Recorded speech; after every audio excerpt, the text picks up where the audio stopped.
When this guy gets pulled over, he told the cop that he identifies as a cat. But what the cop said next will make you respect him. That's my preferred method of identification. And this is? It's a cat collar. I'm currently identifying as a cat. Okay. Well, look, we can do this the hard way if you'd like. I can have this car towed because last I checked, a cat is not licensed to operate a motor vehicle in the state of California. We can have animal control come get you, take you to a shelter where your owner can retrieve you for a fee of $70 after you're given the necessary immunizations, which do include a rabies shot, possibly even spayed or neuter, whichever you prefer or identify with. I don't know. I don't have $70. I can also request that a mental health care professional come down here on scene and do an evaluation of you because you're considering letting him take a rabies shot rather than just give me an ID, use some manners so I can give you your ticket and move along. We need more cops like this.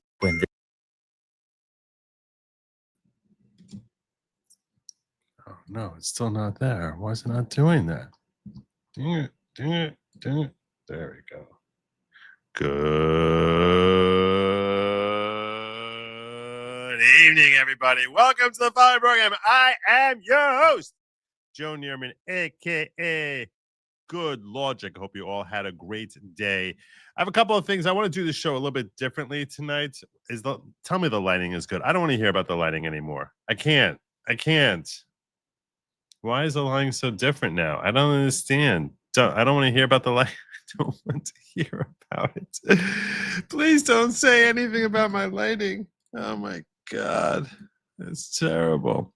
So what I want to do is this. I want to go around the news and cover a couple of things that are happening in the news. I really just wanted to start the show and get going because I was like very, very verklempt. That's the only word that's appropriate here. Verklempt. I was very verklempt about, do I want to talk about this? Do I want to talk about that? And then I see these other things in my news feed and I'm like, this feels really old. Why am I getting this? I can't start talking about this. This is like from like 2 months. I was seeing stuff about Tulsi's release coming in my feed of like, the Obama stuff and clips to Jesse Waters talking about it. And I'm just like, this feels really old. I was just like, and I'm trying to, it was very, very frustrating. Very, very frustrating. And Lady Logic, she sees that I've been like, sort of like feeling a certain way. She's like, I think you need to like, she's like, you haven't been doing your humanities the way you used to, as much as you used to. And you really like doing the humanities. And it's true. I really do like you doing the humanities. But I do want to talk somewhat about the Epstein thing. And I want to take some phone calls. So I like taking phone calls and talking to you guys directly. I feel like that it's a different offering that I'm giving you guys, that I'm accessible in ways that others who you may be more, or more well-known are inaccessible. Like it sort of enables me to sort of be a little bit more accessible. And I think that's good. I like getting feedback from you in that direct kind of way, which is why I will be opening the phone lines at a certain point tonight. I do want to go through the news. I also want to talk about Lisa Cook and the humanities thing. What I put up there as the topic is, I've really been doing a lot of thinking as to why it is that we seem to be breeding so many of these terrible people. Like what is the nature of who we are as people that we end up breeding this? And I really think I have some perspectives that you probably haven't heard from anyone before as to human nature and who we are. And I wanted to just share some thoughts with you about that. And if any of you want to call in and ask me, like, follow up about that, that would be cool too. That would be really, really cool. So I'm going to be that's what I have in mind. You'll notice that I have nothing listed in the description just because I was like, I need to get going. I need to get started. And so there's nothing in the description. And I know I always give like a half-hour heads up. I did not do that tonight. I was just like, no, we're just going to roll. We're just going to roll. I'm expecting this to be a relatively small show as far as how many people end up seeing this. And that's okay. I just wanted to get out and talk to you, get some things off my chest. And yeah, but the big story today, the big story that everyone was talking about was really this over here. U.S. forces strike Venezuela, boat killing 11 narco-terrorists. J.D. Vance here having like a badass bringing deadly moment. drugs into our country. Venezuela vessel strike. What legal authority were you guys working under, and will there be an after report on the strike? Well, I'm sure there's going to be an after report. I mean, the legal authority, and I want to talk about these kids, is that there are people who are bringing literal terrorists who are bringing deadly drugs into our country, and the President of the United States ran on a promise of stopping this poison from coming into our country. Another question? On the Venezuela vessel. Yeah, so that's it. He's just stopping. He's protecting America. That's his legal authority. Right there. There you go. And using the weapons that our Constitution provides him. So that's his legal authority there. Nature of the beast, maybe. We'll see. We'll talk. I mean, that's just a very broad answer. Anyway, so yeah, if you have a problem with him blowing up a narco-terrorist boat, I don't know what's wrong with you. And I did see some people who had a little bit of a problem with it, and I was just like, they're saying now we're at war. We're not at war. Venezuela isn't sitting there like bombing America because we blow up a narco-terrorist boat. You know, it's just I think it's people are trying to to find reasons to complain. I feel as if that's happening a lot more and more. People are looking for reasons to complain about Trump. I'm talking about people on the right. You expect the left to be complaining about him. I'm talking about some of the woke right. Here's Rubio talking about this incident. The United States has long, for many, many years, established intelligence that allow us to interdict and stop drug boats. And we did that. And it doesn't work. Interdiction doesn't work because these drug cartels, what they do is they know they're going to lose, 2% of their cargo. They bake it into their economics. What will stop them is when you blow them up, when you get rid of them. The President of the United States is going to wage war on narco-terrorist organizations. This one was operating in international waters, headed towards the United States to flood our country with poison. And under President Trump, those days are over. And it wasn't a one-off. Rubio says strikes like these will happen again. The United States has long, for many, many years. Yeah, and it should happen again and again. And they certainly should want the narco-terrorists to know it's going to happen. Even Senator John Fetterman, who's far more based than 25% of the Republican senators at this point, which is just an astonishing thing that's an astonishing sentence to come out of my mouth, but he is at least 25%. Tell me who you like more today. Tell me, because it's very close, very close. Lindsey Graham, John Fetterman. I don't know. Fetterman's more likely to side with the Democrats, but Rubio fully support confronting the scourge of cartel drug trafficking to our nation. There you go. Lots of clips of him talking about. You just gotta blow him up. That's all you gotta do. Blow him up. Are we actually fighting this thing at all or not? This is how you show you're fighting it. This is the classified military strike. Look at this thing. Yep, there are the bags of drugs. There's the bags of fentanyl right there. You can see the bags over here. Boom. Goodbye. Next. I don't know why anyone has a problem with this. Why would anyone have a problem with this? I can't even imagine.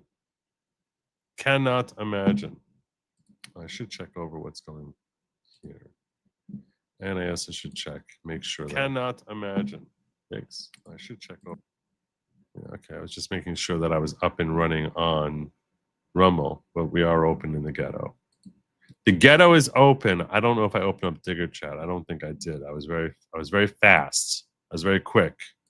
No, but the ghetto chat is now open. So that's remedied. Okay.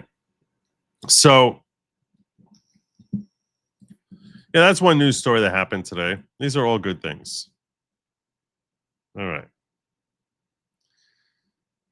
Now, this thing here, Trump is now announcing plans to deploy troops to Chicago. announced plans to deploy National Guard troops to Chicago to address surging violence, describing the city as a hellhole amid recent shootings. However, Illinois Governor J.B. Pritzker and Chicago Mayor Brandon Johnson fiercely opposed the move, calling it unconstitutional overreach and demanding federal funds for proven violence prevention programs instead. As federal preparations advance, the standoff escalates tensions between Trump and local leaders, highlighting debates over federal authority and urban crime. Yeah, I gotta tell you this. I love you, Donald Trump. I really do. You're in the wrong here.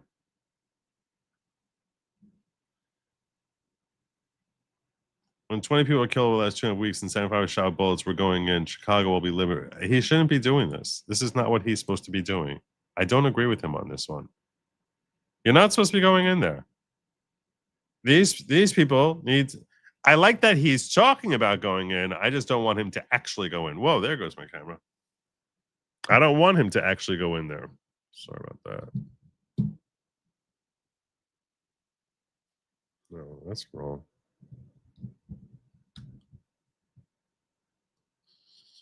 Everything's off.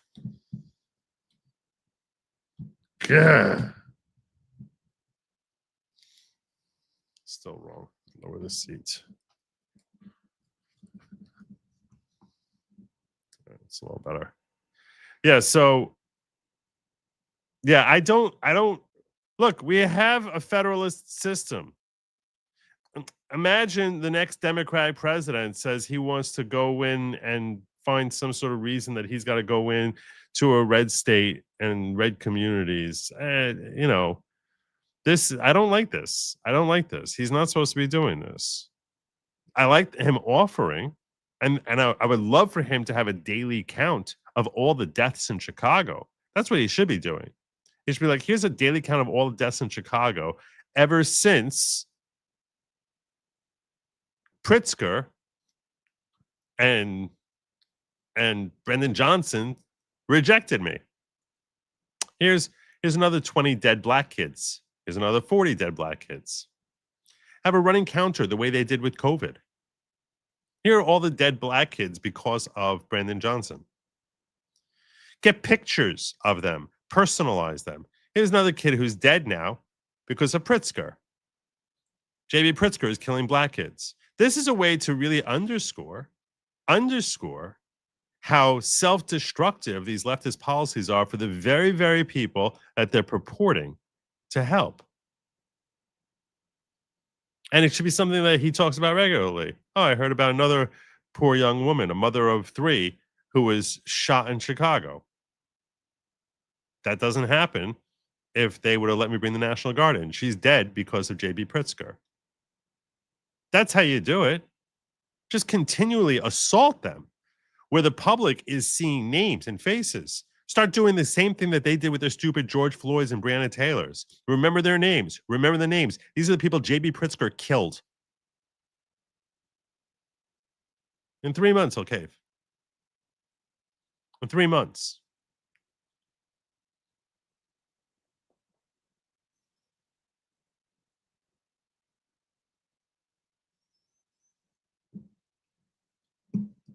So that's how you do it. That's how you fix this whole thing.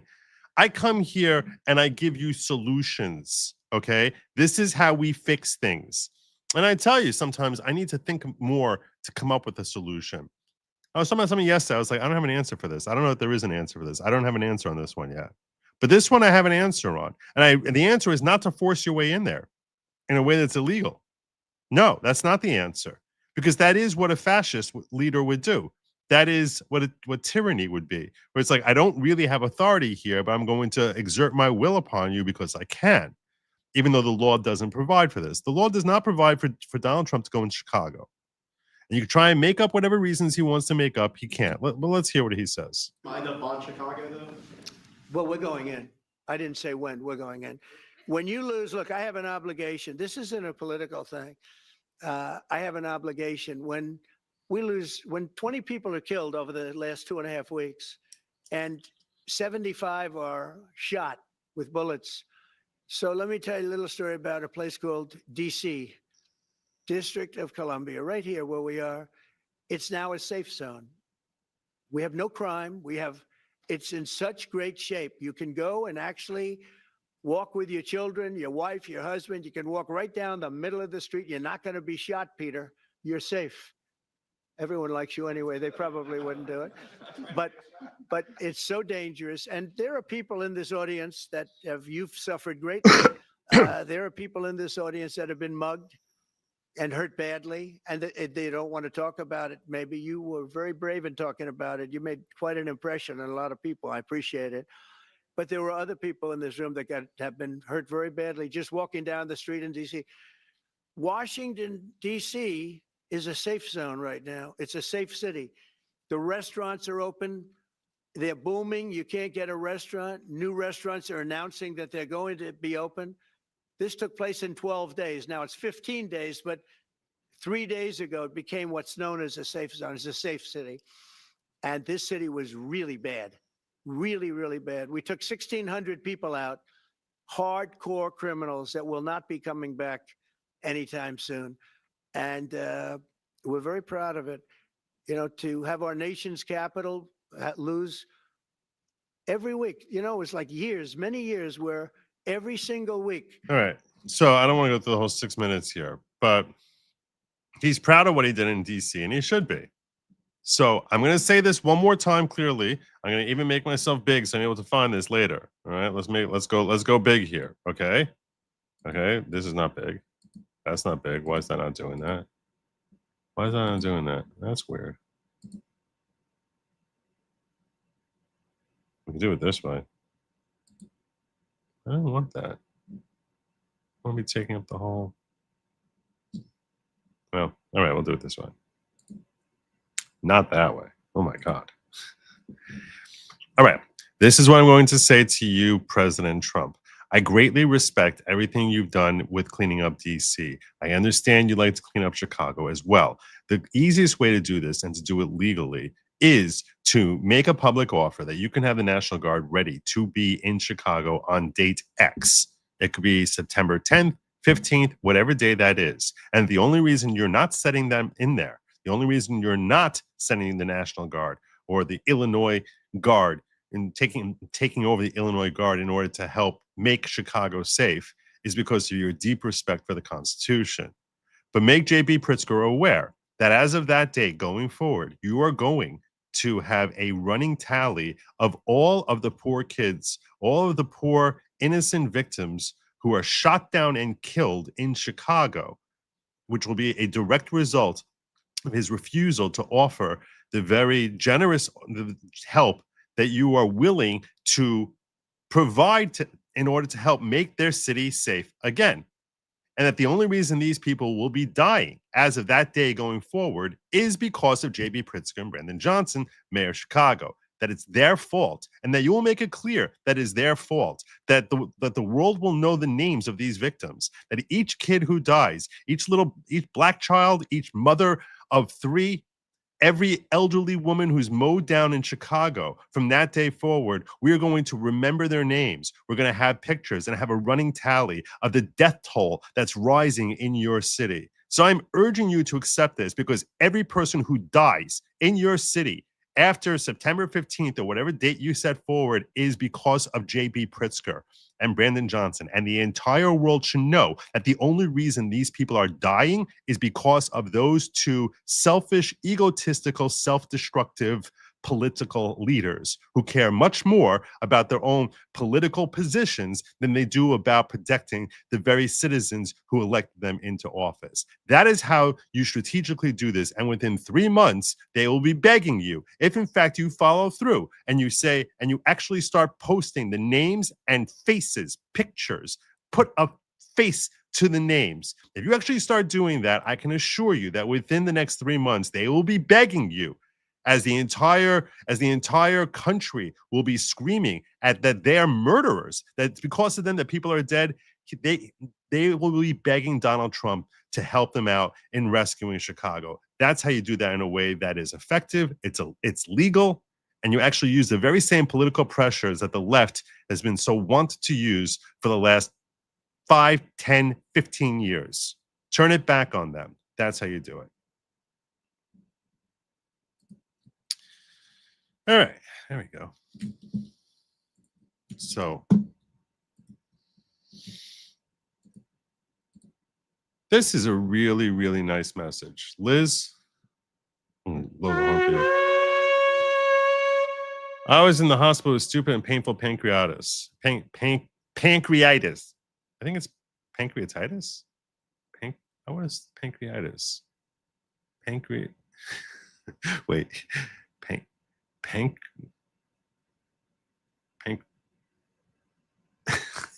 Pancreatitis?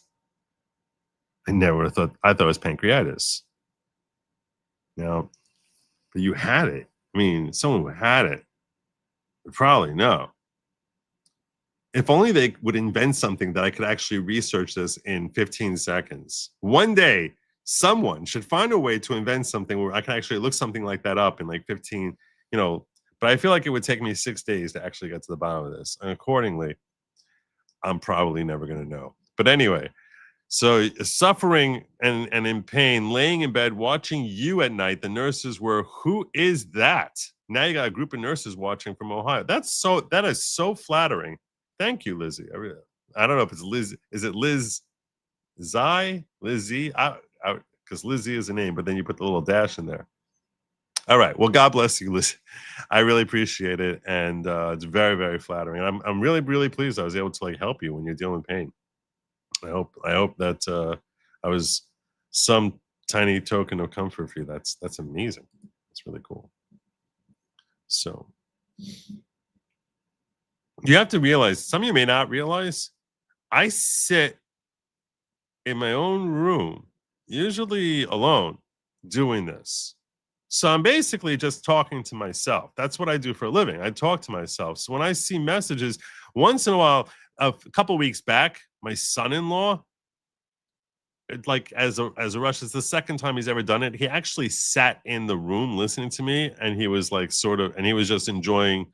I hear him sort of laughing in the background, which is, I thought was funny. But yeah, no, it's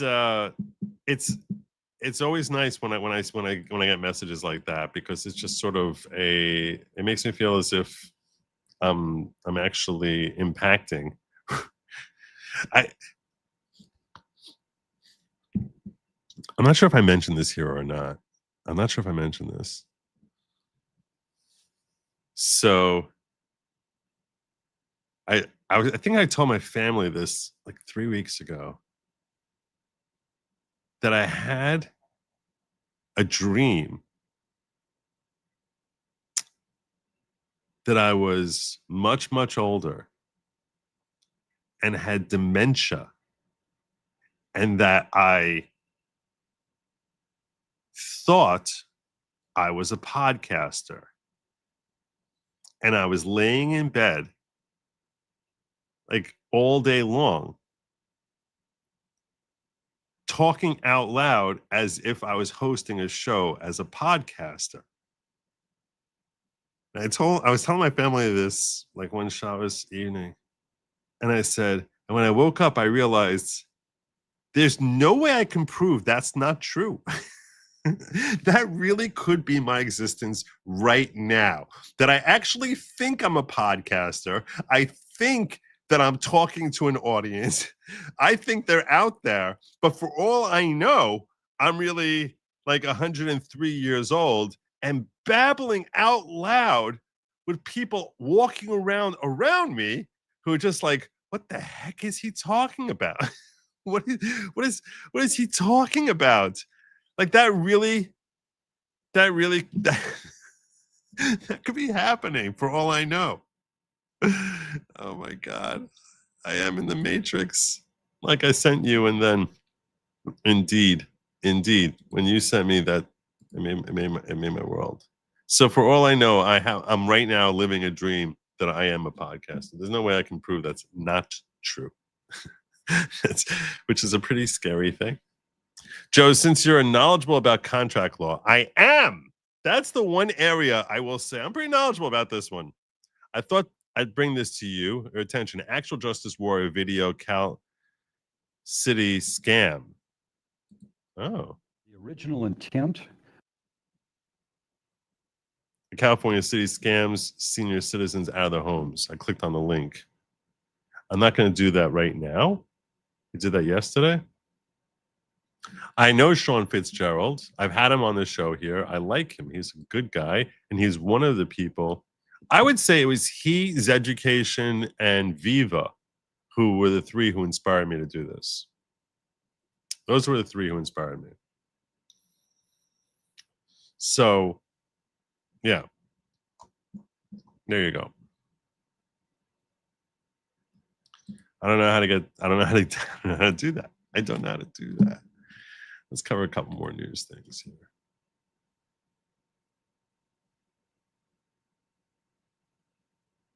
Oh my God. This is something Donald Trump shared out. Okay, I was going to the news.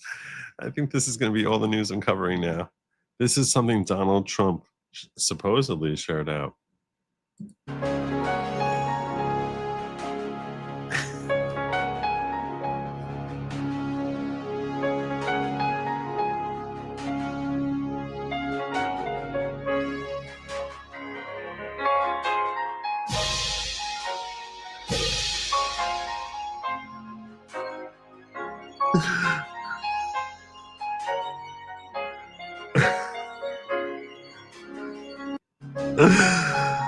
Oh my God.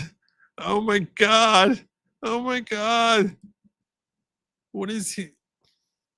That's not right. That's not right. We want a lot of things and cannot articulate. We all do. We all do. Yes, this podcasting is a dream. In the real universe, Obama lost in 2008. Choose your reality. That's a tough one. I really like this dream. I really like this dream. And in my dream, Obama won in 2008. That's a really tough one. And was the most destructive human ever. That's a tough one. That's a very, very tough one. I don't know. I do like this dream. All right. Before we get into Epstein, let's talk a little bit about Lisa Cook. I do want to talk to you a little bit about her. Lisa Cook, if you're unaware of who she is, she was the DEI hire who is a member of the Federal Reserve Board, who Trump is trying to fire. Trump is not very happy with the Federal Reserve Board because they're refusing to lower interest rates. They say that if they lower interest rates, then that would cause there to be inflation, and that would be a bad thing. Trump says we can handle it at this point. We got inflation under control, and that he wants to see more fluidity. Now, this fight over how high the inflation rate is, the interest rates are, and if you have questions about that, you want to call in and ask me to explain that to you. I'm happy to explain it. I have enough of a finance major that I can explain to you why it works that way. That the lower the interest rates, the more inflation we are apt to have. So if you're confused about that and you want to ask me about that, I think I can walk you through it sufficiently well. But give you a little tutoring there on that issue. But they don't want to lower the rates. He thinks it's personal.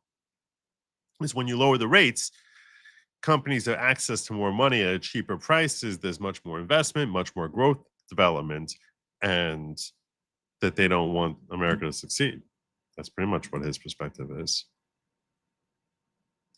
This would mean none of us are real. For the love of all things holy, do not look at the green lamp. Also, go squirrels. I'm playing a tough team this week. I am.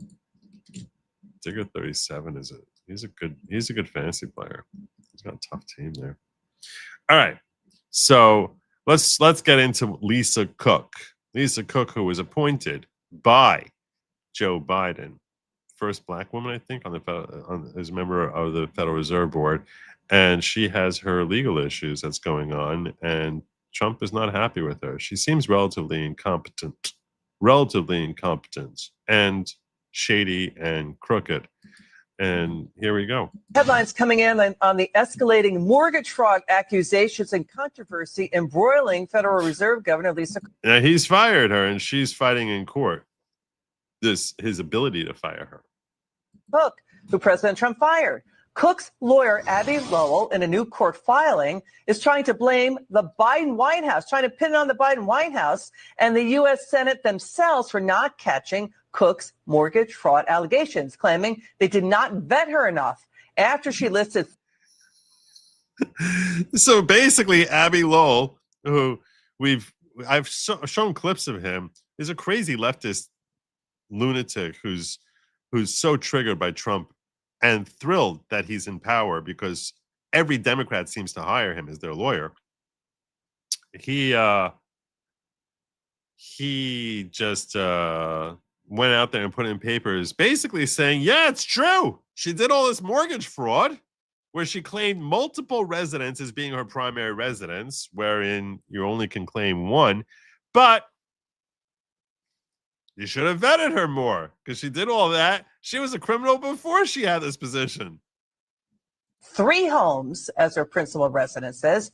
She's accused of doing that to get cheaper and lower mortgage rates. Joining us now, Florida gubernatorial candidate Congressman Byron Donalds. Congressman, you can't make this up. Her lawyers said U.S. senators and Biden White House advisors could have asked about any of these alleged inconsistencies and contradictions when the Senate confirmed her. Are they basically admitting what she did is wrong?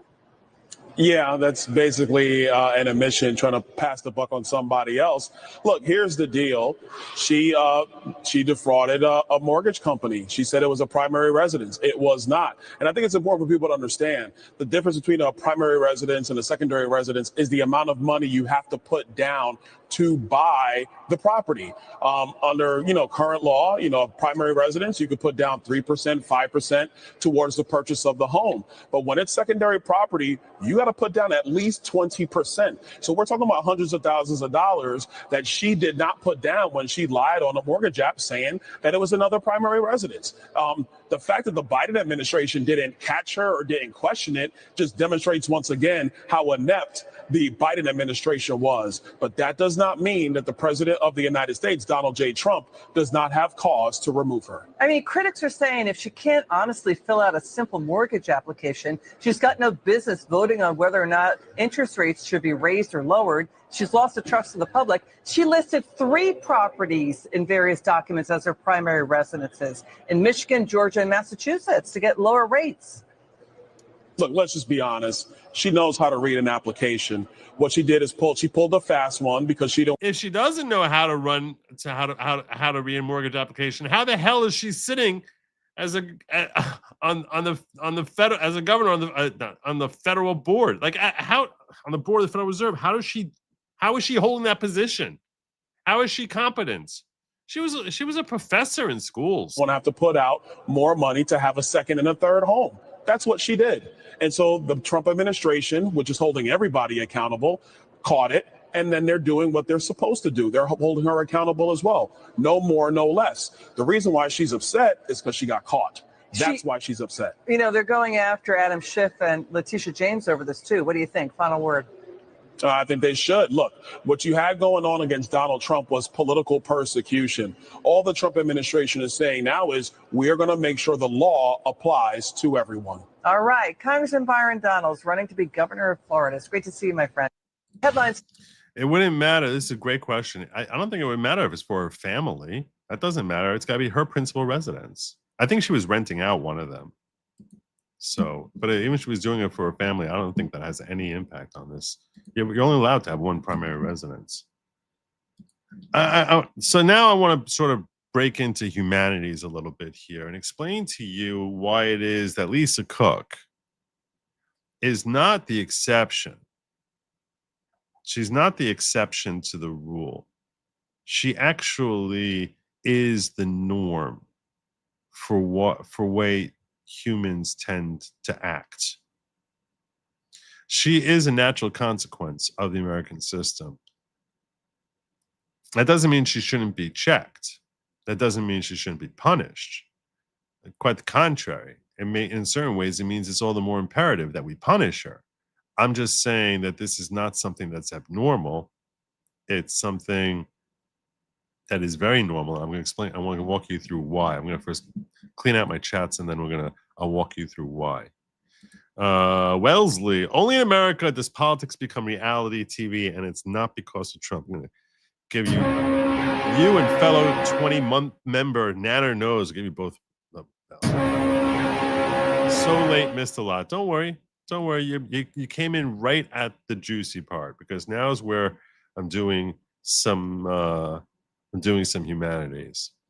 I want to explain to you that a little bit about the nature of humanity, and this is, you can call this a Jewish perspective because it is.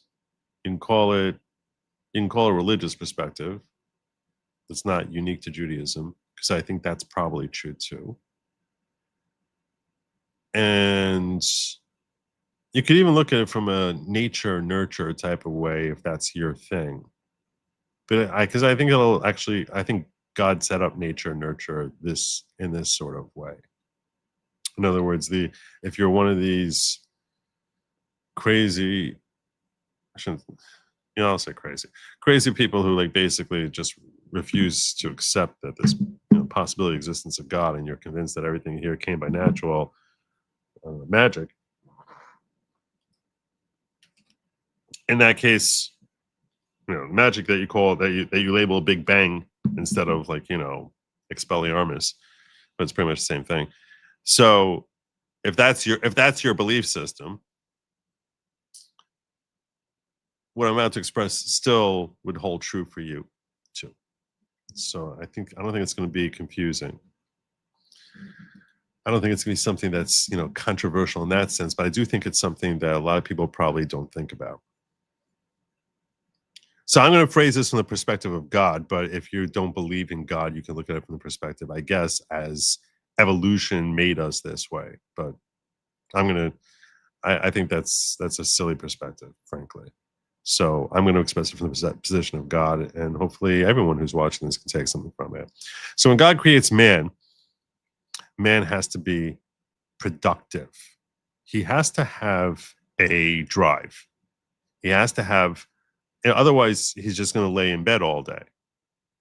If there's nothing, and because that's just easier. And frankly, science says, bodies at rest remain at rest. Why is it that people are continually moving around and trying to get things done? And there are the motivational factors that push us are really the Maslow's hierarchy of our needs. So if you give man needs that have to be fulfilled, now you can't just be laying in bed all day like, a mountain that's inert, but you actually have to go out and do things that are productive, do things that are contributing to society, do things that are going to better yourself, your micro world, and the macro world, ultimately, in order to better self-develop yourself. So God gives us these various needs, and it starts with your basic needs, whether it's food, shelter, clothing, etc. But then there are other needs that man is blessed with by God, such as a need to prove himself, a need for self-growth, a need for self-actualization. These are obviously at the higher end of Maslow, but the point remains the same, that these needs are all driving factors that we feel within us. Those needs are actually driven ultimately by a need to feel a sense of purpose. The higher level needs, the base level needs, are obviously there because of our survival instinct, which is also, our survival instinct is what helps get us out of bed in order to fulfill our needs for food, shelter, clothing. But the higher order of Maslow, that which are unique to man, that other life organisms, other carbon-based life forms don't share with us, like self-actualization. I guess mammals have a sense of purpose with family, but a need to actually feel a purpose, a reason for why we're here, a hunger to build a legacy, And as I've said here many times, legacy is a reference to the imprint that we leave on this earth that lasts beyond the number of days that we're here. So it sometimes is a reference to children. People refer to the children as a legacy. The reputation, some company they build, monies they leave behind. All of these are properly referred in different contexts as the term legacy, which means ultimately that our legacy is once you're no longer breathing, what impact is left behind on the world by you. And that gives us a sense of meaning and fulfillment and purpose. And it gives us a drive to get out of bed in the morning. That we're basically surviving and building a legacy. Now, when man, and when I say man, I obviously mean in the broader context, it's not a gender-specific issue. Although there is a dramatic difference between the genders on this, which I should take a moment to highlight. I will take that moment to highlight. There is a massive distinction between men and women in how we are hardwired. And that massive distinction between men and women is visible from conception and childbirth and in a myriad of other ways. Meaning, the act of procreation between a man and a woman is the man is basically infusing a new spark, a new idea, is creating something new. That's his role. That's his function, is that he's supposed to be creating. And a woman, what her unique capacity that she has, that men do not have, is ability to nurture and take that spark and develop it into something far greater than the man could ever do individually. So what you basically have here, and the reason why you have a union between men and women ultimately, is because that way you have one who in a healthy scenario is creating the spark, creating the idea, creating the motivation, pushing things in new and in different ways, and shouldering that type of burden. And the woman is creating an area for that idea to actually grow, develop, germinate, and blossom into something greater. And this is all reflected in the nature, as I said, of procreation, where man inseminates and introduces something new, and the fetus, well, first initially a zygote, but turns into a fetus, and ultimately that becomes becoming a newborn baby. That is reflective of the nature between men and women in most ways. Does this mean that there's no such thing as a woman being creative or inventing something new? Obviously not. Does this mean that men can't be nurturing and taking care of young? Obviously not. But in the broader, on a macro scale, on a macro level, that is the nature of men and women. That's the nature of just how God created us, and that's how society has functioned really well. Now, the other thing that God created in us is that when we start going and doing something, we have a natural tendency towards doing it more and in greater levels. That is part of the whole. That's both from a male and a female perspective, both from creating something new and also from perspective of nurturing and growing. How do I mean that? So if someone becomes like a really good tennis player, they end up pushing themselves, usually, if they enjoy what they're doing, if they feel like what they're doing, this activity that they're doing, and the activity could be something that's recreational, it could be something that's constructive, it could be something that's destructive. But if what they're doing, what they're engaged in is something that they feel pleasure from, happiness, and that happiness could be on a very base level, as far as your physical needs, whether it's, great food, it could be on a much higher ethereal type of plane, or anywhere in between. It could be self-indulgent with respect to recreation. But if you find that you're good at something, so you develop an appetite, and this is where we see our appetites start to flourish and nourish. And this is something that God gave us. The reason God gave us appetites, is so that we would have that drive. So a lot of people look at your appetite as being an evil inclination, which is there to trip us up and basically make us sinners before God. This is a grave error. That is not why we have an appetite. A lot of people look at your appetite as an evil inclination. This too is a grave error. That is not why we have that. The reason we have an appetite is because without appetites, we would be that lump laying in a bed the entire day and not wanting to do anything. So our appetite for survival is what gets us out of bed. Our appetite to create a legacy is what gets us out of bed. Our appetite to take care of our children, or our appetite to make money, or our appetite to watch something, a form of entertainment, whatever it is that your appetite is. And appetites can be healthy and they can be very unhealthy, obviously. But we have a natural look to expand on that, something that brings us pleasure, brings us joy. We have a natural appetite towards growing in that area of development, because this is part of our own self-growth.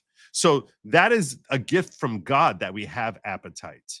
Because if you didn't, you would just be laying in bed the entire day. You would not be productive, and you would basically have no more value than a slug in a garden. And this way, we're actually able to manifest ourselves and grow into something that only a human can grow into. This is where we can manifest the greatness of humanity. This is where you can manifest and actually build a legacy that's meaningful.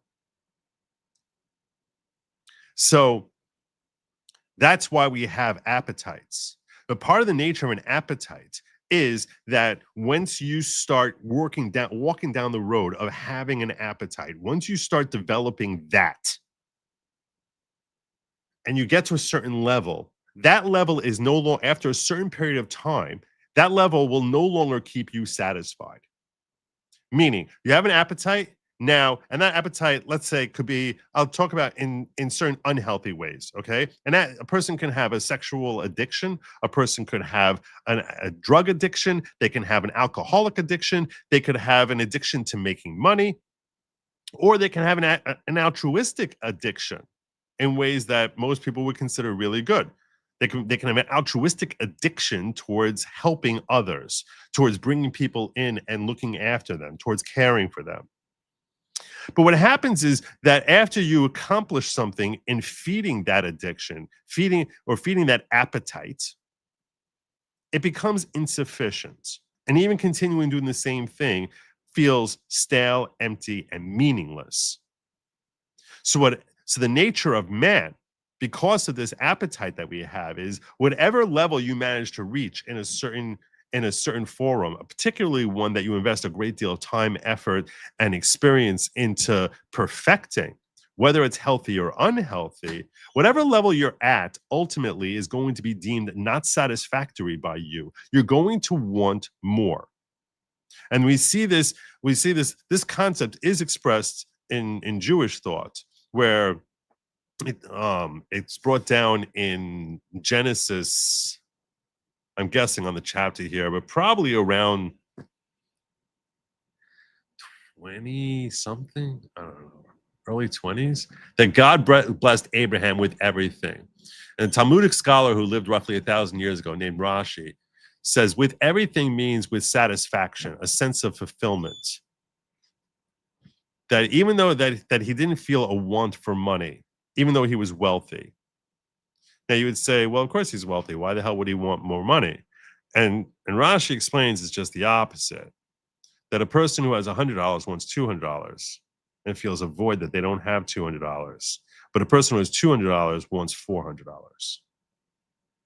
because they feel like they need to have that much more. The more you have, the more you feel a hunger that I have to satiate and find more. And like I said, money can be something that's sort of, it's a neutral type of thing in a small way,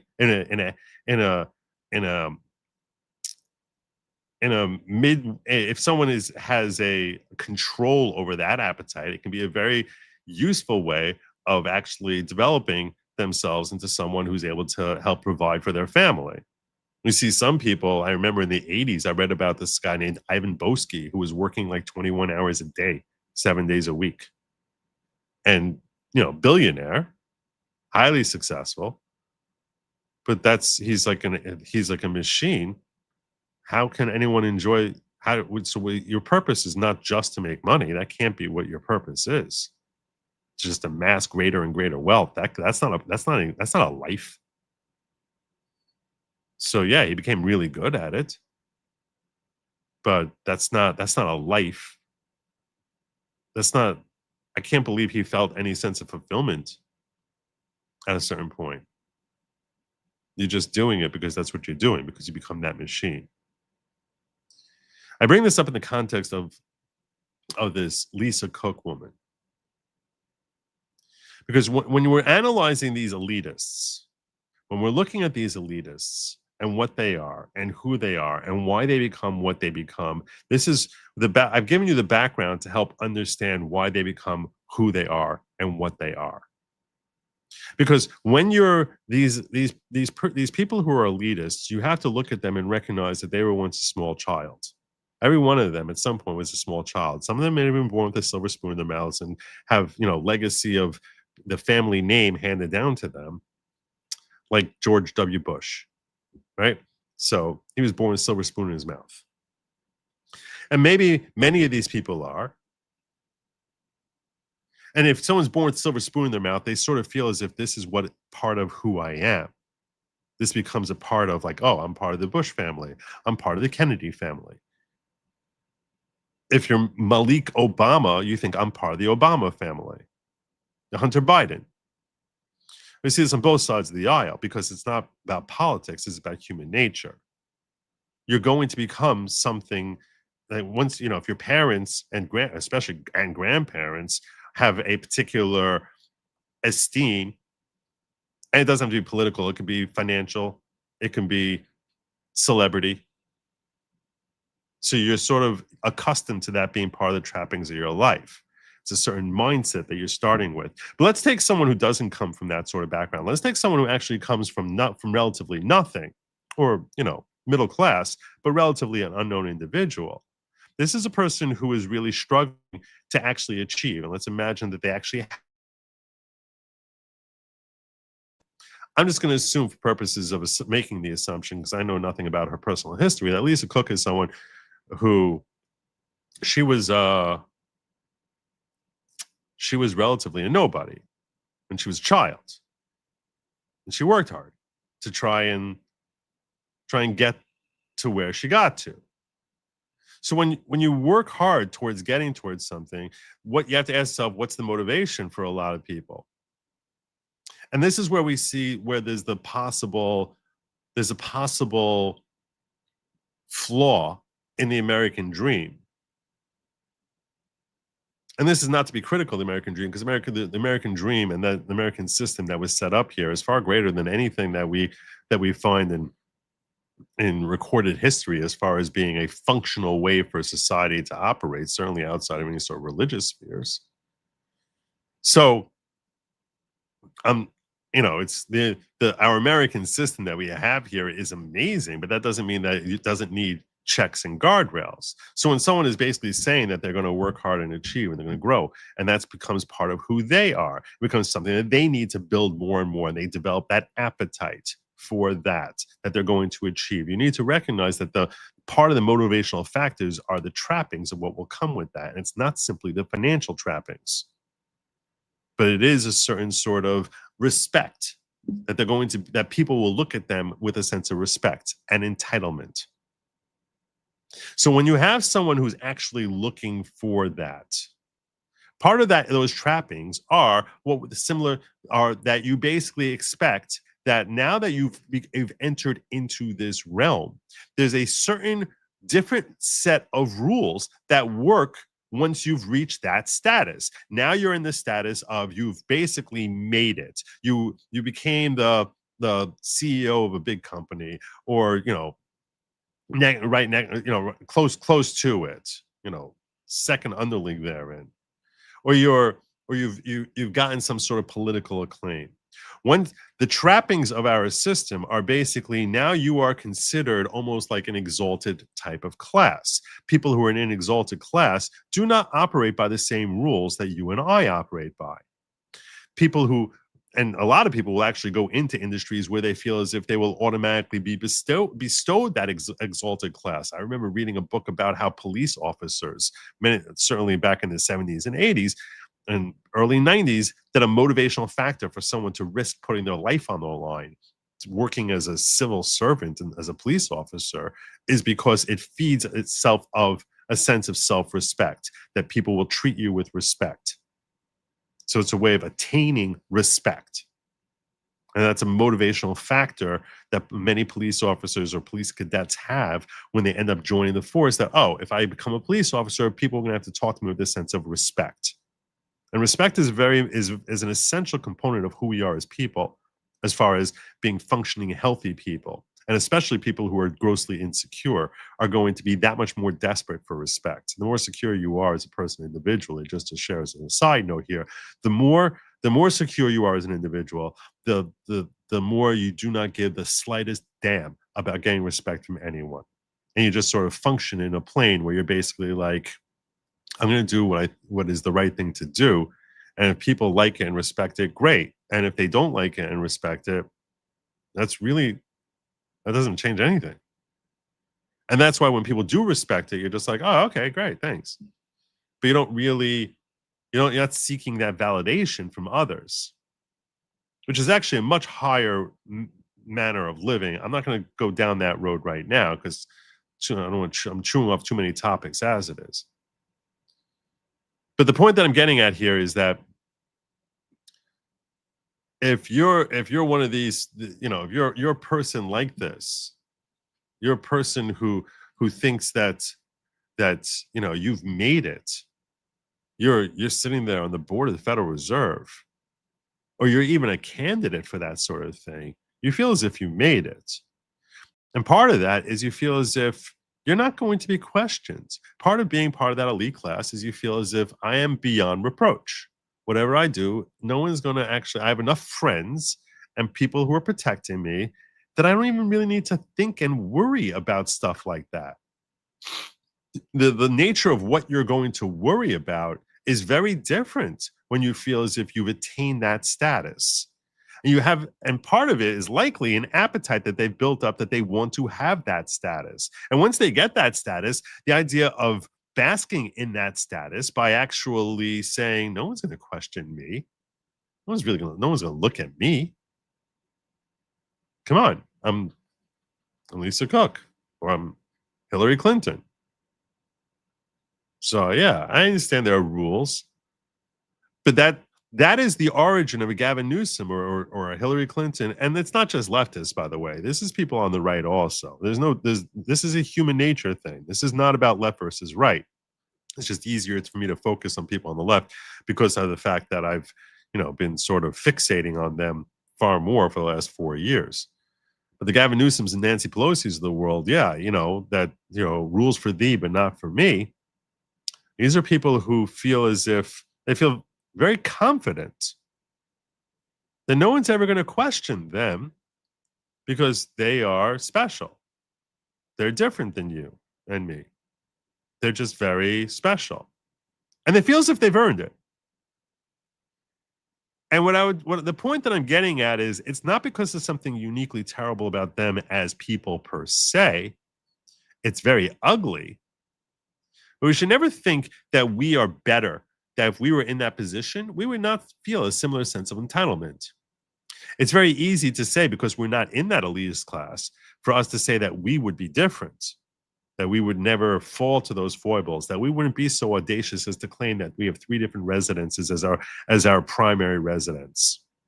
We wouldn't be so audacious as to be locking things down and saying no one can go outside while we go eat in a French restaurant or get our hair done. We wouldn't be so audacious as to be, trying to charge people with crimes that we ourselves are committing. But that's what ends up happening. And the point that I'm getting at is it's not because they're Democrats. It's because they're humans. And that's natural and normal. Now, the hypocrisy is far grosser when it's coming from Democrats because they are so desperate to be respected, so insecure and so desperate to be respected, that part of what they continually do is stand on a soapbox of moral virtuosity, where they basically sneering down and looking down at others because they're the good people who are looking out for the underlings. So when their hypocrisy is exposed, and they've climbed up onto that soapbox by stepping on others and showing how virtuous they are, and then you see that they have no virtue, it's that much uglier. It's that much more laughable and humiliating, because they're basically showing you that they're the emperor or empress walking around all exalted, cloaked in their virtue, and that the fabric is made out of imagination, and that they're walking around naked and with really ugly bodies. So the point that I'm getting at is, when we look at the Lisa Cooks of the world, they need to be punished. And the reason we need to punish them is not because of retribution, or not because she's a Democrat, or not because she defied Donald Trump. The reason that she needs to be punished, the reason she needs to be made an example of, is the same reason that Hillary Clinton needs to be punished, the same reason that the Jeffrey Epsteins of the world need to be punished, and every one of the people who he served should be punished. It's because we are actually at a point now where we can actually start waking humanity up into saying, it's very nice that you became wealthy, successful, or some sort of achievement that makes you feel entitled. But that does not now give you carte blanche to just live your life by a perspective of rules for thee and not for me. Because if we do not do that in this American system that we set up, which motivates you, it motivates you to try to be somewhat selfish. It motivates you to try and climb over people. And that's a necessary thing. It helps with pushing us. And when I say climb over people, there's different ways you can do that. You can do that while helping others up. You could do that while stamping on others. And I certainly try to do the former rather than the latter. But there is an essential feeling of trying to climb, certainly at the very least financially. And the other trappings that some people hunger for, like power and respect, control, or legacy, reputation, all these different trappings, which are naturally attuned towards making a human feel entitled and special and not having to operate by the same set of rules, which is why those are the very people who have to be held to the same standard that you or I would be held to. And when we see an utter hypocrite like Lisa Cook come out and basically say, I'm not lowering interest rates, so when you go and buy a house, it's going to cost you a lot more money. But I'm going to go out there and get my houses much cheaper because I'm going to lie on my application and claim it's my primary residence. So I'm making everyone else suffer, everyone who's following the rules and not as exalted as I am suffer, whereas I'm going to make you, and I'll make you suffer, but when it comes to me, I'm going to find loopholes and rely on the fact that no one's ever going to double check me because I'm well-established Lisa Cook. And I assume she was well-established because it's not like you just sort of wake up one day and become a member of the board of the Federal Reserve. I'm very confident that that's not a phone call I'm about to get in the next 6 months. So I'm sure you probably feel similar to me on that. But I'm sure she knew that she was, someone who might be on a short list for that. And that's why I'm saying, because we have to keep human nature in check, and because our system, which is a phenomenal system, but the flaw in our system is that it sort of promotes you to think of you as being special when you actually succeed in living the American dream. That's why we need to remind those who are successful in living the American dream that, yeah, the rules apply to you just the same. Just the same. And I don't think they're going to stand behind Lisa Cook, but we'll see. So that was my perspective on that.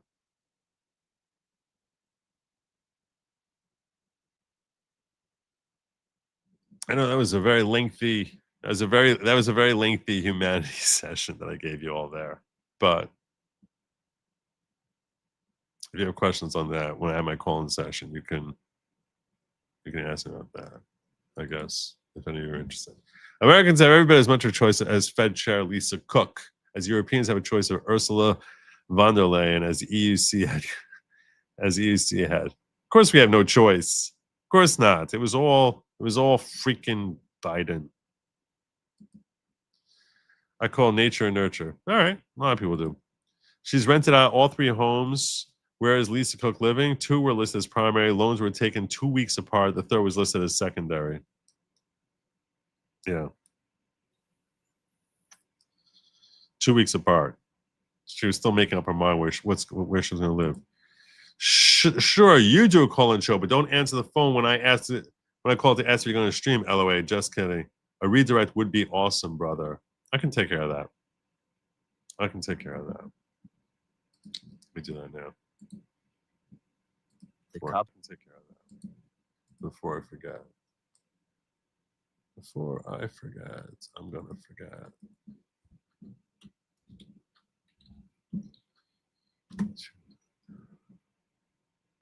Faster.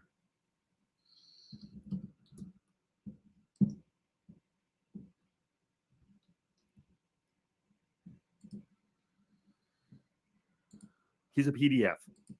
All right.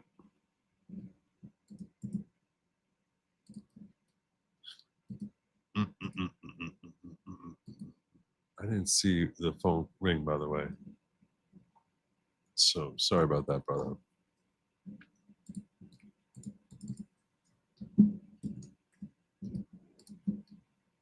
Right, that's in there.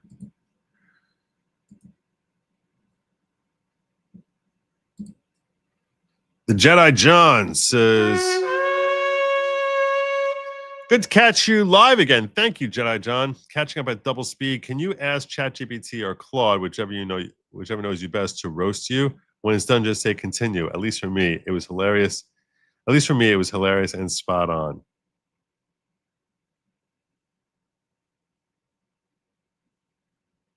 That's okay. I'll tell you what. That is a phenomenal suggestion for like a goal for an evening. Oh my God. That is so good. Jedi John. That is genius. That I basically put myself out there to have my own ChatGPT roast me live. That'd be really good. That's good, right? That's a really good one. Not going to do it tonight. Maybe tomorrow. I love that idea. Thank you, brother. Hail Joe and the Diggers. Thank you, Mr. E. Member for 19 months. Johnny Reb says, thank you for saying elitist and not elites because they are only elite in their mind. I find validating their ego is not something that people should do. Oh, I agree.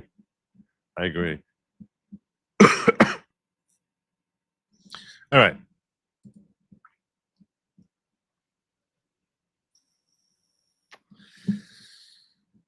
Should I spend more time talking about Lisa Cook? I thought this was an interesting article.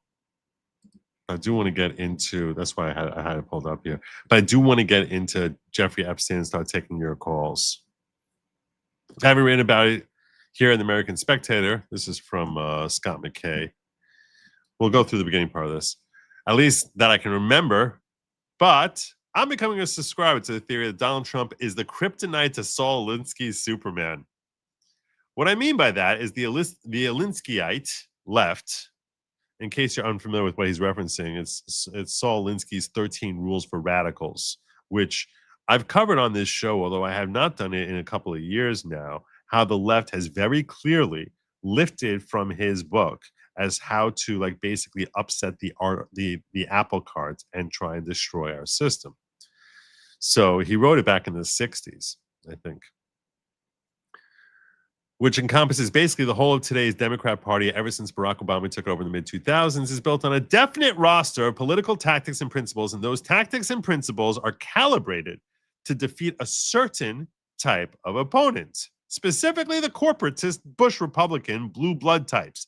That's who they're really good at needling and messing up, who would buckle in the face of an impolite opposition, and most of all, spend their time cowering in a defensive position. Against folks like that, whether in a labor negotiation, political campaign, or legislative setting, Alinsky's rules for radicals work like a charm. Of course they do. When your opponent cannot stomach the idea of having mean things said about them because they're an insecure, oh no, why are people being so mean to me? I feel really bad. The threat of saying mean things, and that's better than half the essence of Alinskyism, is potent indeed. They're going to say more mean things about me. That's part of what it's basically designed to make you scared of losing your reputation.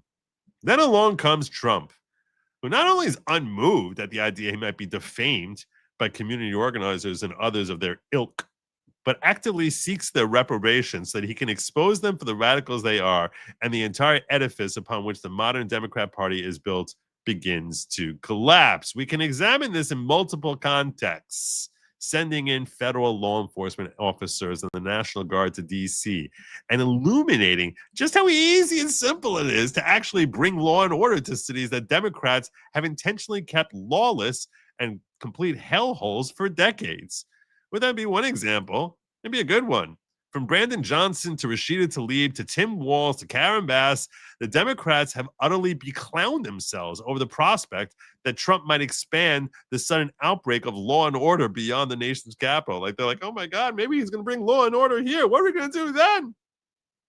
But for sheer entertainment, Trump, making a household name out of the comically corrupt and utterly ridiculous Lisa Cook, by openly demanding her removal from the Federal Reserve Board of Governors, and then touching off a firestorm of attention on Cook when she fought her ouster, is an incandescent example of out-Alinskying the Alinskyites.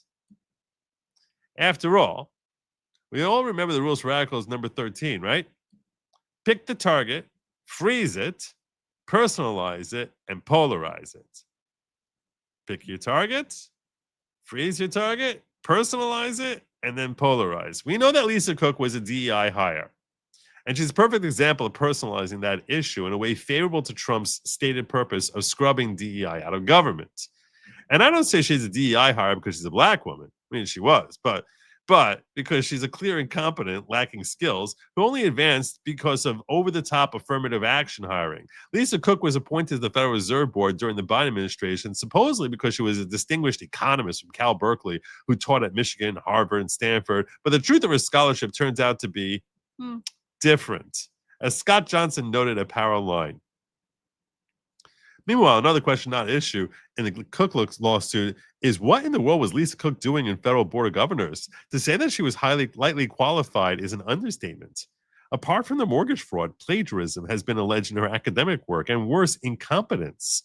The quality of her scholarship has also received criticism. Her most heralded work from 2014, Violence and Economic Activity, Evidence from African American Patents, 1870 to 1940s. This was some thesis, some all lofty thesis she wrote. Oh, let me explain to you what was happening with black people and patents between 1870 and 1940, and you're going to be shocked at what I'm going to tell you.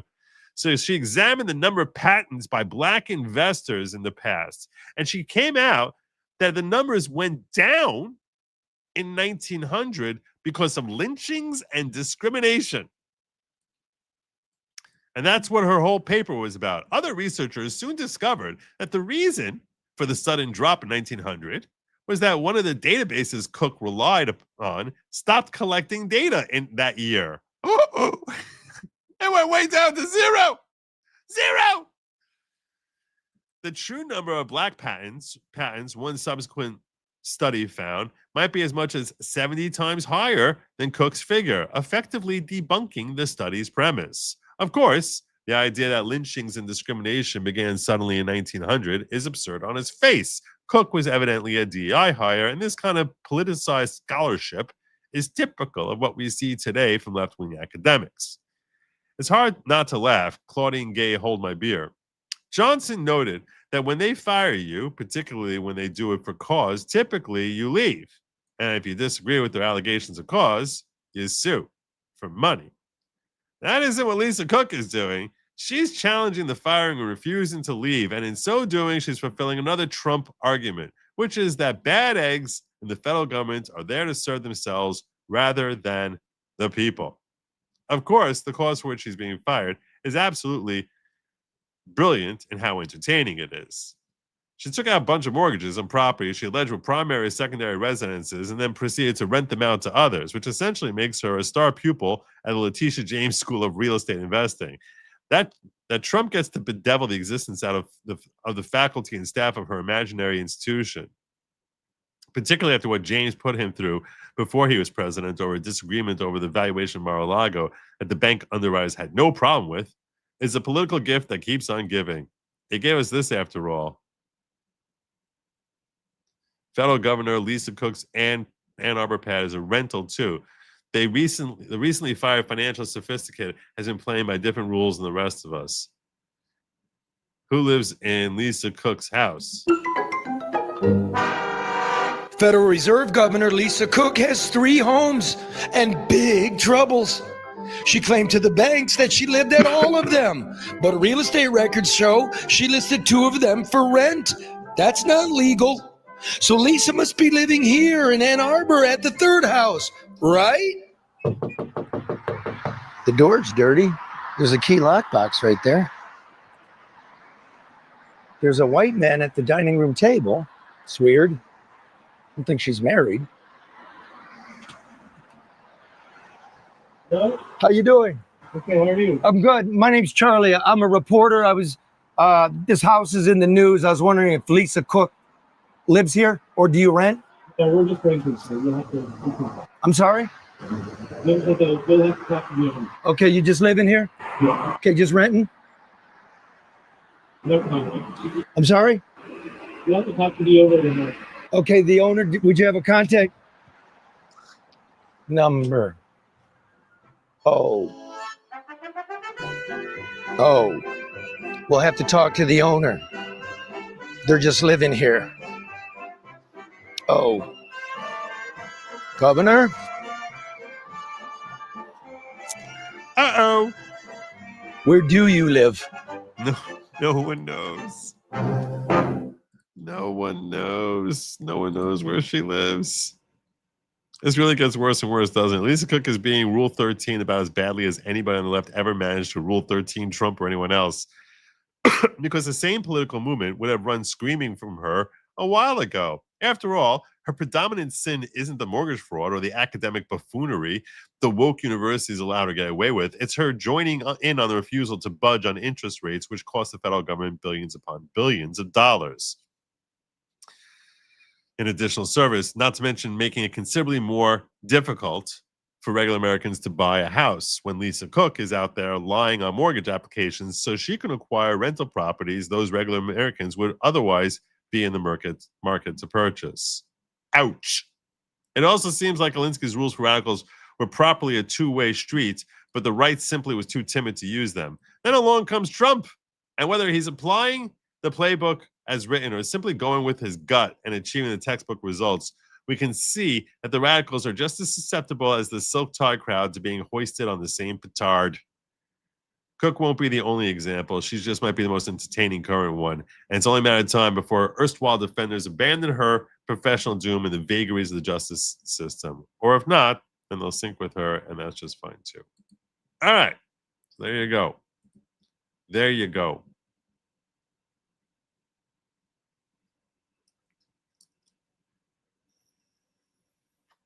You think I'm going to get dinged for my 3 sons? You think that's going to happen? That'd be annoying. I don't want that to happen. All right, let me get your thoughts on Epstein. As you know, there's a whole fight going on in Congress right now about releasing the records. And yesterday they released 33,000 documents or whatever. And in case this is sum and substance, I'm opening the phone lines already. All right, I'm opening the phone lines.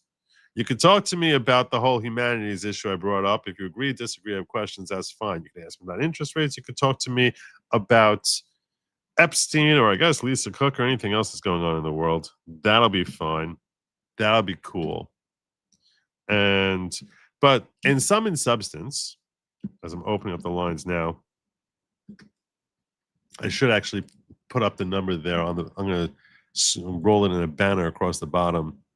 The call-in number is 972-454-0703. Well, that's not good. There it is. Okay. Right. The call-in number is 972-454-0703.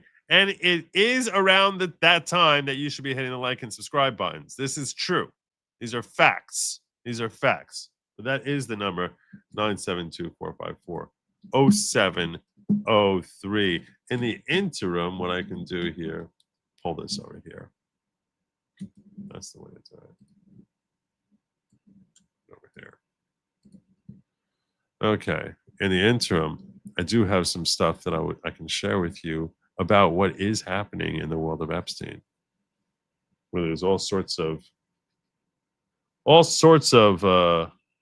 I'll plug it in when I want to later. I'll plug it in for you. I'll take care of you. Lady Logic's going to sleep. She's like, she wants to plug in the phone. She sees my phone's charging. So I'm like, I'll take care of you.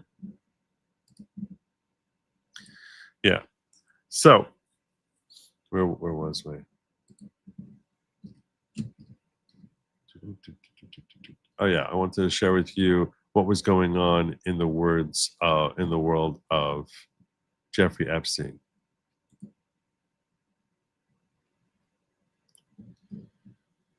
So the people who are mad at Trump all think that he's trying to keep things hidden, and they don't like the tone that he gives on Epstein. That definitely, everyone here becomes very fixated on Trump. Trump definitely does not like talking about Epstein. He thinks that it's a distraction from his accomplishments. My perspective about his take on it is I cannot for the life of me imagine for a second that he ever was involved with any of the girls in the Epstein world. I think that's a wholly ridiculous and unrealistic perspective. It's not impossible. I just think it's a ridiculous notion. It's sort of like almost like a leftist wet dream is that that's actually happened. But I personally don't believe that actually happened. And part of the reason is because he's continually been helping the victim's lawyer. So why would you be doing that if you're worried about being exposed? Thank you all for being here.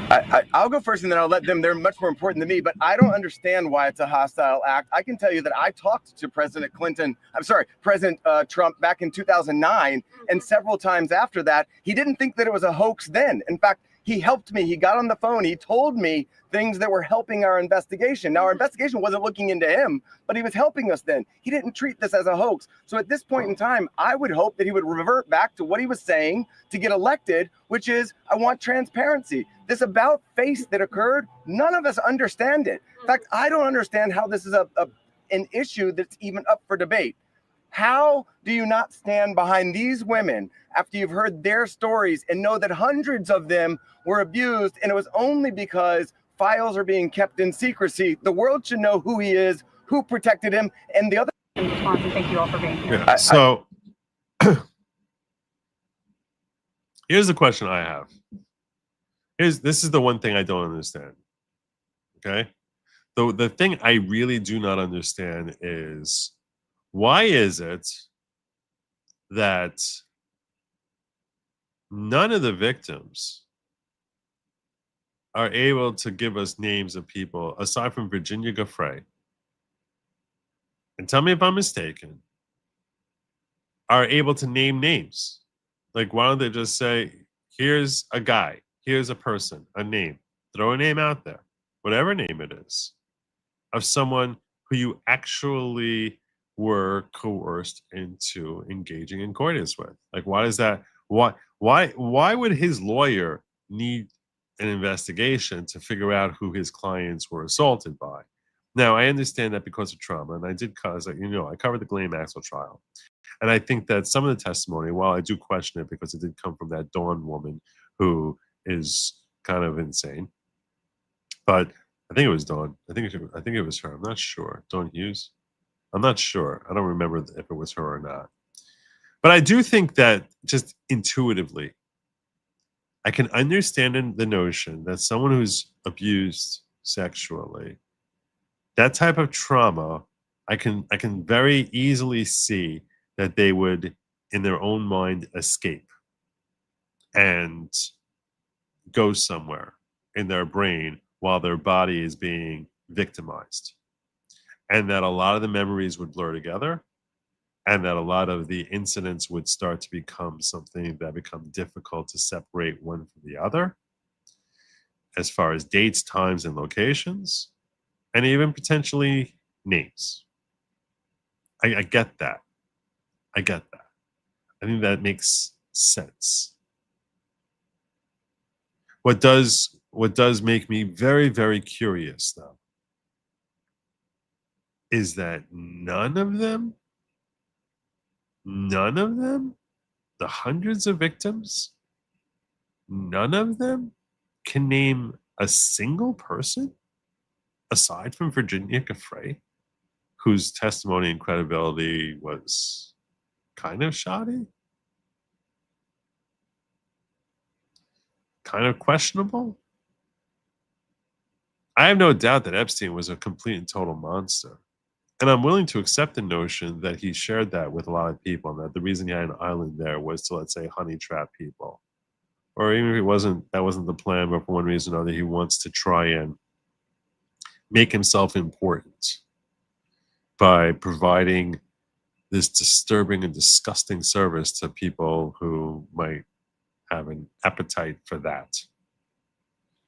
None of them can remember a single person?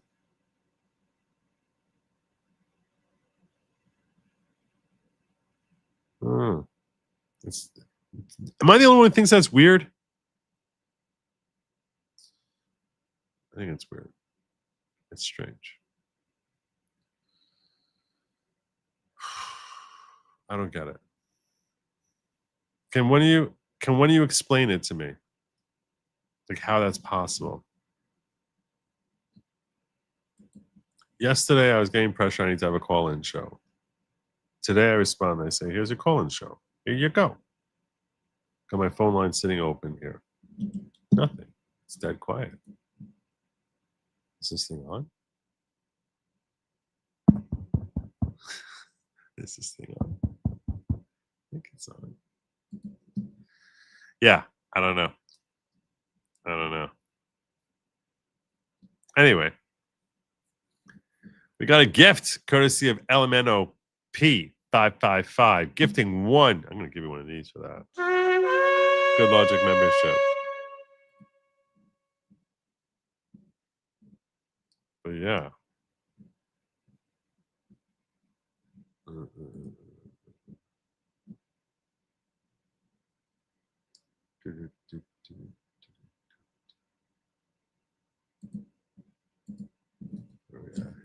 I wanted also to share.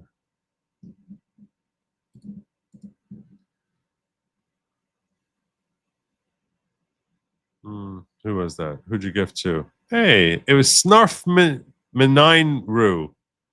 And like a second later, this is what I like to see. A second later, there was a whole.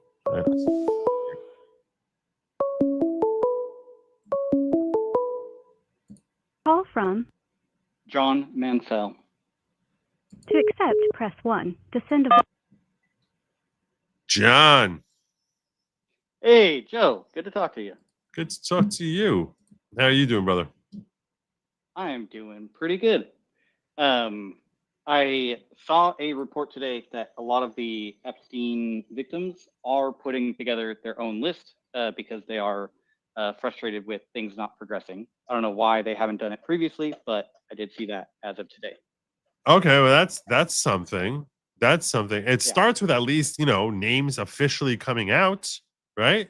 Yeah, or saying something, whether it's, I don't know. I also think there's probably, I don't know a lot of 14-year-olds who know politicians' names. So if Right. that's around the age that they're being trafficked, they probably wouldn't have recognized the individual at the time. And Yeah, but you know, drugs and time later, it'd be hard to name names. perhaps there wasn't a lot of talk about drug usage at the Maxwell trial, not with Epstein. I remember Marianne was talking about how she Marilyn, I always forget her name. She was talking about how she was taking and using the money to buy drugs, but not that she was doing drugs with Epstein.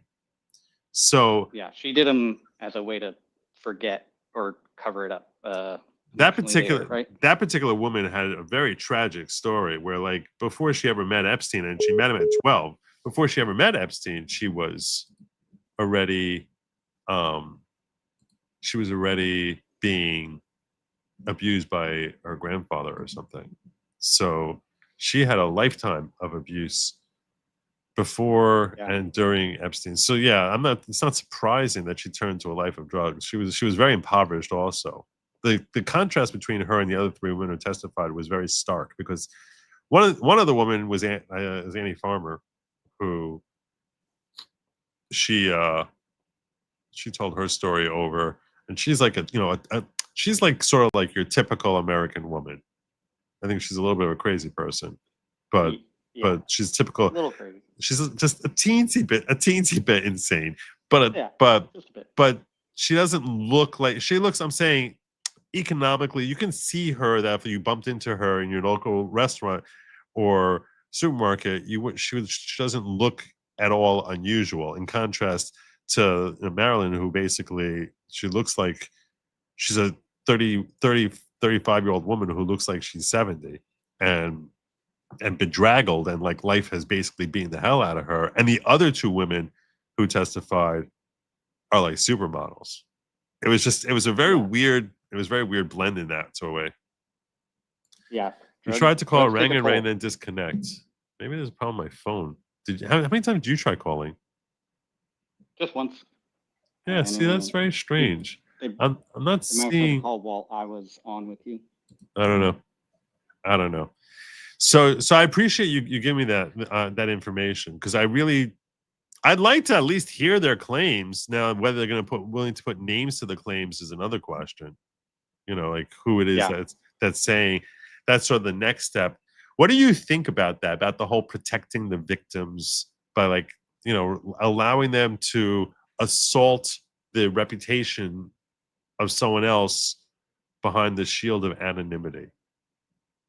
I think if the person is currently an adult and wants to make a claim, I would think it would have to have some amount of preponderance of the evidence or something substantial before you would put a name out there. Because if you're just throwing names out, that gets dangerous really quick. Right. But I don't know. I mean, people do it, and there isn't anything stopping it. I mean, Dershowitz was permanently stained. He was permanently stained. Yeah. So it does happen. But I don't know. If I was hearing a claim like that, I probably wouldn't pass it along unless it had some corroboration. Yeah. Something to make it credible. Yeah. But essentially you're saying that's what's going to happen now, aren't you? Well, I think if you talk to more than one victim, and if you have corroborating stories, then I think you can start putting names out. Okay. Or if you're the individual, if you are the victim, I think you do have the right to choose to just throw names out there. But that's a dangerous thing you're playing with, and see, I think an individual's choice. I think it's fair for there to be a he said, she said, for a woman to come forward and say that she was there, but then she has to, if she's exposing someone's name, I think that she should be, the credibility can only come if she's willing to put her own name behind it. You know what I'm saying? Like you sort of need her to sort of stand up and say, "This is what that monster did to me," not stand behind the shield of anonymity of a lawyer coming up there and saying, "One of my victims says that John Bon Jovi did this," and I just totally made that up. I don't think John Bon Jovi's on the list, Right? But I picked a name that is a name I assume most people would know, and I purposefully have no reason to think that he was involved. But now all of a sudden we talk about the idea of one of these victims now besmirching someone that no one's thinking about or talking about and associating them with this. So I would want that woman who is now besmirching the John Bon Jovi, who, again, just be 100% clear, I do not think John Bon Jovi has ever met Epstein or had anything to do with Epstein. I'm simply using a celebrity name that if the name came out would just, everyone would be like, oh my God, really? That's crazy. So before someone of that type of ilk has the reputation stained, I would think that there should be an onus on the accuser to at least say, Jane Smith and Mr. X did that to me. Did this to me when I was on Epstein's island or in his house or whatever, and that this is what he did. And I should use a simpler name, which is like, Prince Edward. That Prince Edward did this to me. Like put a name, someone who was I'm sure Prince Edward had more than just Virginia Guffrey, right? So I want to so just come forward and say Prince Edward did this, to me. If the person who is a victim doesn't want to be in the spotlight, though, and they're the first person to come forward, would you think that they should be able to still make an accusation but not put themselves in the spotlight? I mean, look, it's a free country. People can do what they want. The question is what sort of credibility you and I and the court of public opinion should attach to that. Yeah. I'll make much about it. Well, that's why I think it's an interesting conversation to have. Think about this for a second. If instead of it being some woman who's a client, what's this guy's name? Brad Edwards, this lawyer. So instead of it being some client of his, you had Axios saying an unnamed source claims that this is what happened. You'd be like, yeah, this is Axios. I don't trust your stupid unnamed source. So now you have a different unnamed source. It's a lot of people feel very become the same way keyboard warriors hide behind some fake alias, and I'm fine with them hiding behind a fake alias. But as far as taking them seriously, as far as this is a voice of that the world should listen to and respect. I'm like, no, I can't do that unless you want to come out and tell me who you are, and I can hear your voice say it. Yeah, I will say I don't give a claim any credibility if the person doesn't put their name behind it, because I have no idea if they're doing it for a different reason, if they're credible, if they have made other crazy claims. Yep. So I think they can do it, but they should know it's going to have very little credibility and might do. I don't know. Maybe other people will take it more credibly because some people will just believe any accusation. But I want to know. I want to know if they are someone who looks like they have credibility, or they look like E. Jean Carroll, where it's like this woman looks like a lunatic. So why? And I would never trust this person. So I wouldn't trust this person to tell me what time it is. Why would I trust them about something that happened, that they're claiming happened 15 years ago, that was done to them by someone who we already know they hate? It's just like, I would say if they're currently a minor making accusations, they should get. I don't think any of them are. I mean, he's been dead a while in the now. more generic case, right? I'm just saying. At this point in time, I don't. I mean, look, unless we're talking about real crazy, and it's always a dangerous thing to sort of. You never want to give a pass to any level of that type of assault. But I think you and I would all agree that if you're talking about, let's say, an infant, right, that just seems even more heinous, right? I mean, it just does. It seems way more heinous with an infant than a 17-year-old or even a 16-year-old. So, and that's not to give any sort of pass to someone who's does monstrous activity to a 16-year-old. But I think that we all sort of feel that that's not at all the same thing. And I don't know that we've heard any talk of the youngest that I remember hearing was like 13 within Epstein world. So Yeah. So by now, that 13, even if he was doing it in 2019, that 13-year-old will be 19, right? Yeah. Although his network could have continued. This is true. This is true. Were you there when I was basically explaining what I think is the most likely scenario with Epstein? Well, I don't think he was an FBI agent, but Mike Benz, I did a show on this where I was talking about how Mike Benz was covering. That they were looking the other way. No, that because of Mike how much of the Benz was money stuff he basically did. Mike Benz is basically saying that he's not someone who was like necessarily controlled, but they have certain contacts. He had a name for it. That's a label that they use for people that basically the intelligence agencies will reach out to because their financial position or their and their connections will make it more easy to facilitate some operation to go forward. So they become, I think it's a useful contact is the way that they refer to it. So if you are, let's say, the CIA and you have some sort of operation where you want to help mount some sort of insurgency in El Salvador, right? That's your goal. So Iran. So if you find Iran-Contra. Iran, right? So now if you find someone who's an American businessman, who's a wealthy individual, who is already doing business in the Middle East, now that's a person who, like, you could say, hey, look, we'd really like it if you would go in there and start brokering some sort of deal for a telecommunications thing, and perhaps start setting up that they would have an internet, and that way we'd be able to use the social media there to help start this insurgency. So now this individual is not working for the FBI, so to speak, but he's in a position that the FBI might feel as if, or the CIA might feel as if he's potentially useful, might funnel some money to him and say to themselves, we want to be able to use this guy because he's amenable towards working with us without being an employee of ours. So we wouldn't want to see him drop dead because we want to use him on another operation, but not that they're setting him up on Epstein Island for the purposes of gleaning information and creating some sort of whole honeypot trap and blackmail. You know what I'm saying? But and when Acosta's that wasn't part of the CIA stuff. Right. That was his own thing. Right. And that they very much could have been like, we don't want him doing that. That's like a distraction. That doesn't help us in anything. And we feel really gross about that.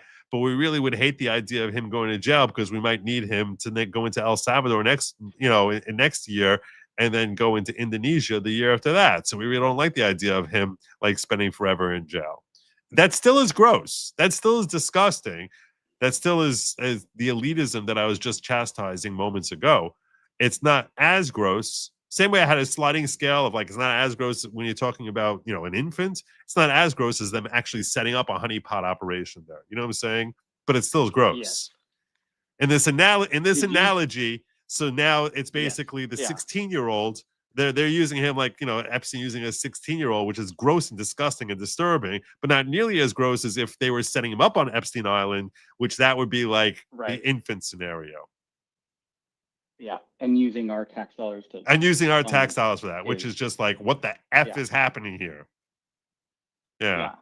Did you see Tucker Carlson did an episode with, I think, Daryl Brooks, where he breaks down the whole history of everything we do know about Epstein.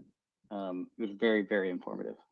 No, I haven't watched Tucker. I haven't watched Tucker in a minute, but I don't watch them all, but when I'm not. I understand. I assume that a significant percentage of my audience watches Tucker Carlson, and that's okay. Yeah, I can't watch everything, so yeah. So I haven't seen that one. That was a good one. All right. Well, that was with Daryl Brooks, you said? I believe it was Daryl Brooks, but it goes through the whole history of Epstein. It was, I want to say, probably about a month ago. But it was a really good one, very well researched, and stayed away from speculation and just did like documented history. All right. Well, this was a great call. I appreciate you calling in, John. All right. Thank you very much, Joe. You have a good night, my brother. Take care. Oh, that was enlightening, informative, nice little exchange there. Great job all around, John. Really good. 972-454-0703 is the number to call. Did I miss something up here? You say you tried calling and rang and then disconnected. I don't know what happened, Kimmy. Y'all hear it. Call from Silver Sacks. Yellow. Good logic. How are you tonight? Great. What was your name again? Silver Sacks. What? Spell your first name, because I'm getting like Silver. Silver. Yes. Silver Sacks. Okay. That's I assume that's your social media name. It is correct. All right, that works. Are you in the ghetto, or you are on YouTube? On YouTube. Cool. All right. What's on your mind tonight, my brother? So I thought I could give you a counter argument on all of the points that you brought up tonight. Nice. About why didn't they name names, things like that. Okay. So the reason they didn't name names is for the fear of countersuits. Okay. Because if they don't have the proof and the government does, they're relying on the government to provide that proof. Therefore, they're not on the hook for any slander. Don't you agree with that? You know, the best defense to slander is truth. It is. So, but if they don't have anything to back it up other than their own word.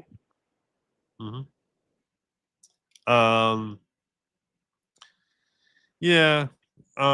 So you're telling me that they have so little credibility that they are afraid that they're going to get sued? And I mean, look, I'll try and steel man that point for you, right? That, a lot of people who still distrust Dershowitz think that he basically used his money to bully her into like, in a defamation suit.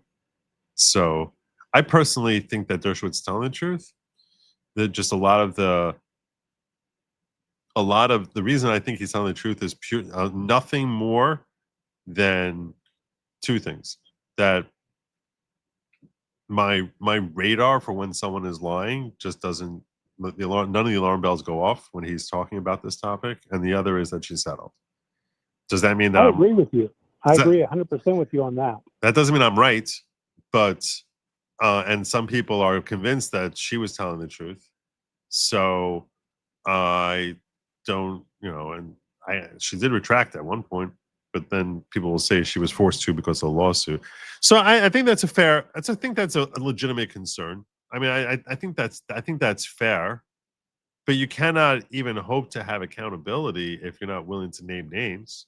I guess I'm going to try and steel man your thing, because I'm just trying to think it through like fairly. I guess if you're a victim here in this scenario, you might be thinking to yourself, if the government isn't willing to come forward with any of this evidence, not willing to prosecute, and I know I'm not going to be able to win in a lawsuit, why should I expose myself to a defamation suit? It's just not worth it to me. So I want the names to come out, but I don't want to expose myself to a defamation suit and having to defend that. There's no money in defending a defamation suit. So it's very costly. So what is my upside here? And this powerful person will almost certainly be bringing great lawyers out there to try and punish me financially. I hear it. I guess that, and they feel as if they're supported by the government releasing files. Then in that case, the government will be speaking for them, and they don't have to face that potential retribution. If the government came out and accused certain individuals, there would probably be more people jumping on the bandwagon saying, yes, I agree, and I was there, I saw it. But right now, people are scared of that. So what do you think is the reason that Trump has been shielding this and trying to deflect from it as much as he has? I don't think Trump is implicated in any manner, other than I think Trump is shielding somebody else, whether it's a donor that gave an untold amount of money to some campaign. Mhm. I don't know what the reason, but he's shielding somebody, not himself. And that, to me, well, you listened to the last phone call I had where I was talking about the different types of levels of wrong. No, I did listen. Right. So those of you who just joined, in the last call, I was talking about how there's different levels of wrong. Like, let's say, in someone's committing assault versus against a 16-year-old. Assault against a 25-year-old is evil and disgusting and gross. It's more gross if it's a 16-year-old, and it's even more gross if it's an infant. And I think everyone would agree with that perspective. So that being the case, if we're talking about levels of gross with respect to Trump, I think Trump engaging in this himself, having done it, it's to me as much as like a terrible thing as if it was like an infant. Like that's like, you can't have done this, right? Him like enabling it or allowing or protecting his friends, not protecting himself, but protecting his friends and enabling them to walk away unscathed despite committing those wrongs because they're friends with him. To me, that's the equivalent of assaulting a 16-year-old. You know what I'm saying? Where it's like, I absolutely agree with you on that. I don't think he enabled anything. I don't think he was aware of anything. but shielding them is still a terrible wrong. It is. It is. I don't think he was hiding anything previously. I think he's hiding what he did not know at the time, and now he's hiding it because it could be terribly embarrassing, if not criminal, to multiple parties. And it may not be criminal. It could be somebody of total age, but somebody that did something that we all consider uncouth. Right. And I cannot deny that that's something that I would struggle to rule out as being a possibility. Meaning, I don't consider it a probability that's what he's doing. I based on how he expresses himself on this topic, based on how he keeps referring to it as a hoax, when he was one of the people screaming about how this was a real thing that happened. And when I hear him talking about him calling it a hoax, and I'm like, why would you call this thing that you yourself said is very real a hoax today? Why would you be doing that unless he's referring to a hoax that you and I have never seen? That hoax being that when he came in there for his second term now, he saw the files, and all of a sudden he sees these files that have been prepared and basically peppered with his name implicated all over the place in ways that he knows are not true, but now has hamstrung him from actually being able to release the files without having to defend from the hoax that is all over these files. So that's why I think the word hoax, I think in his brain, he's seen that there's a hoax as far as him being implicated for things that he's never actually done. And now being in this lose-lose position of releasing the files and denying what his own FBI says this is what our files saying, or refuse to release them and look guilty. Which is, if I was the Biden administration, if I was Merrick Garland, that's exactly what I would have done. If I was a snake like that, you want to think like a snake? That's what a snake would do there. Like, same way they made up those 17 intelligence agencies with the Russian collusion hoax. How hard would it be for them to generate an Epstein hoax for Trump? Very, very easy. And then force him to basically decide, you want to share the file? You want to share it? So that's that's how he may have been end played, and now that's why he doesn't want people talking about it. Assuming that is the case, that is, and I'm admitting that is the most generous read of this situation possible for Donald Trump as to why it is that he's so recalcitrant to release these files, because he's basically like, if I release these files, it's just going to create this ridiculous, stupid firestorm that the Democrats created out of thin air. So that's a very good possibility that there's a small single lie that Trump was complicit in. It may not have implicated anybody or anything other than his knowledge of it, but that one little chink in the armor is all it's going to take for it to derail his entire presidency in the eyes of half of the United States. Yeah, well, and the only half that trusts him, right?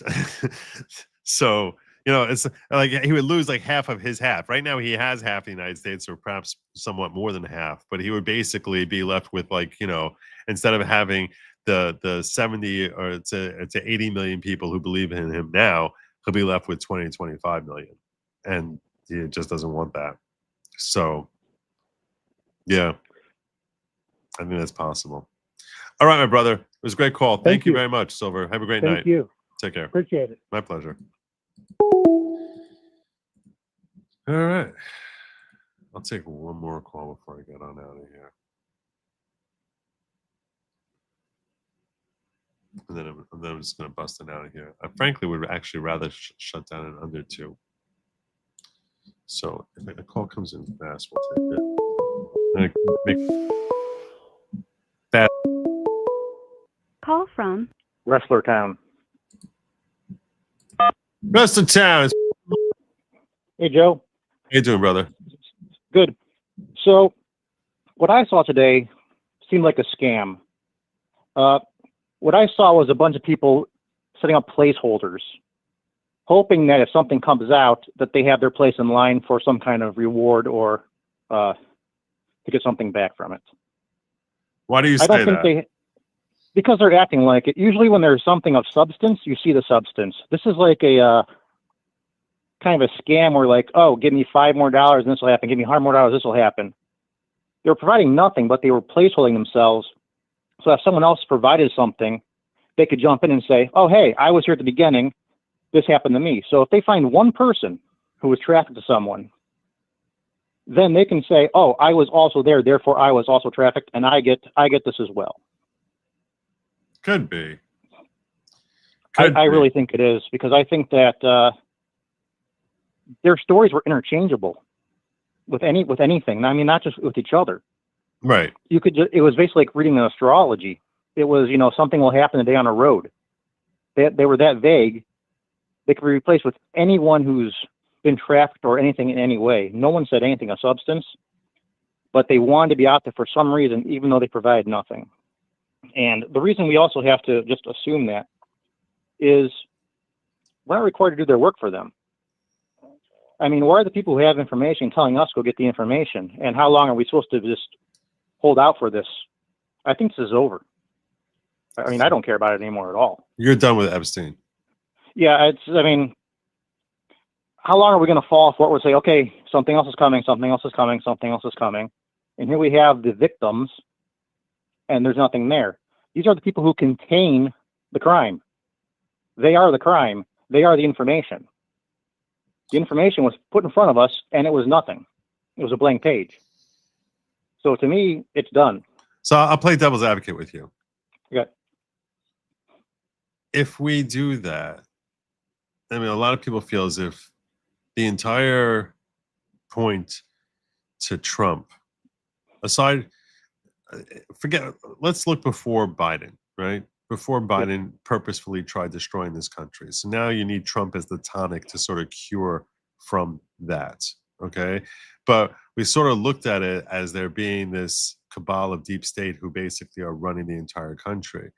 And is it not reflective of the fact that the deep state is still in control of things if, in fact, we cannot get accountability on this story, which seems to be, the one leak that's come out where the deep state's butt is actually showing, and we still cannot get accountability. How much more so on all the other issues that whatever levels of accountability that we're hoping for are just completely a facade, and that we're permanently trapped in a deep state government.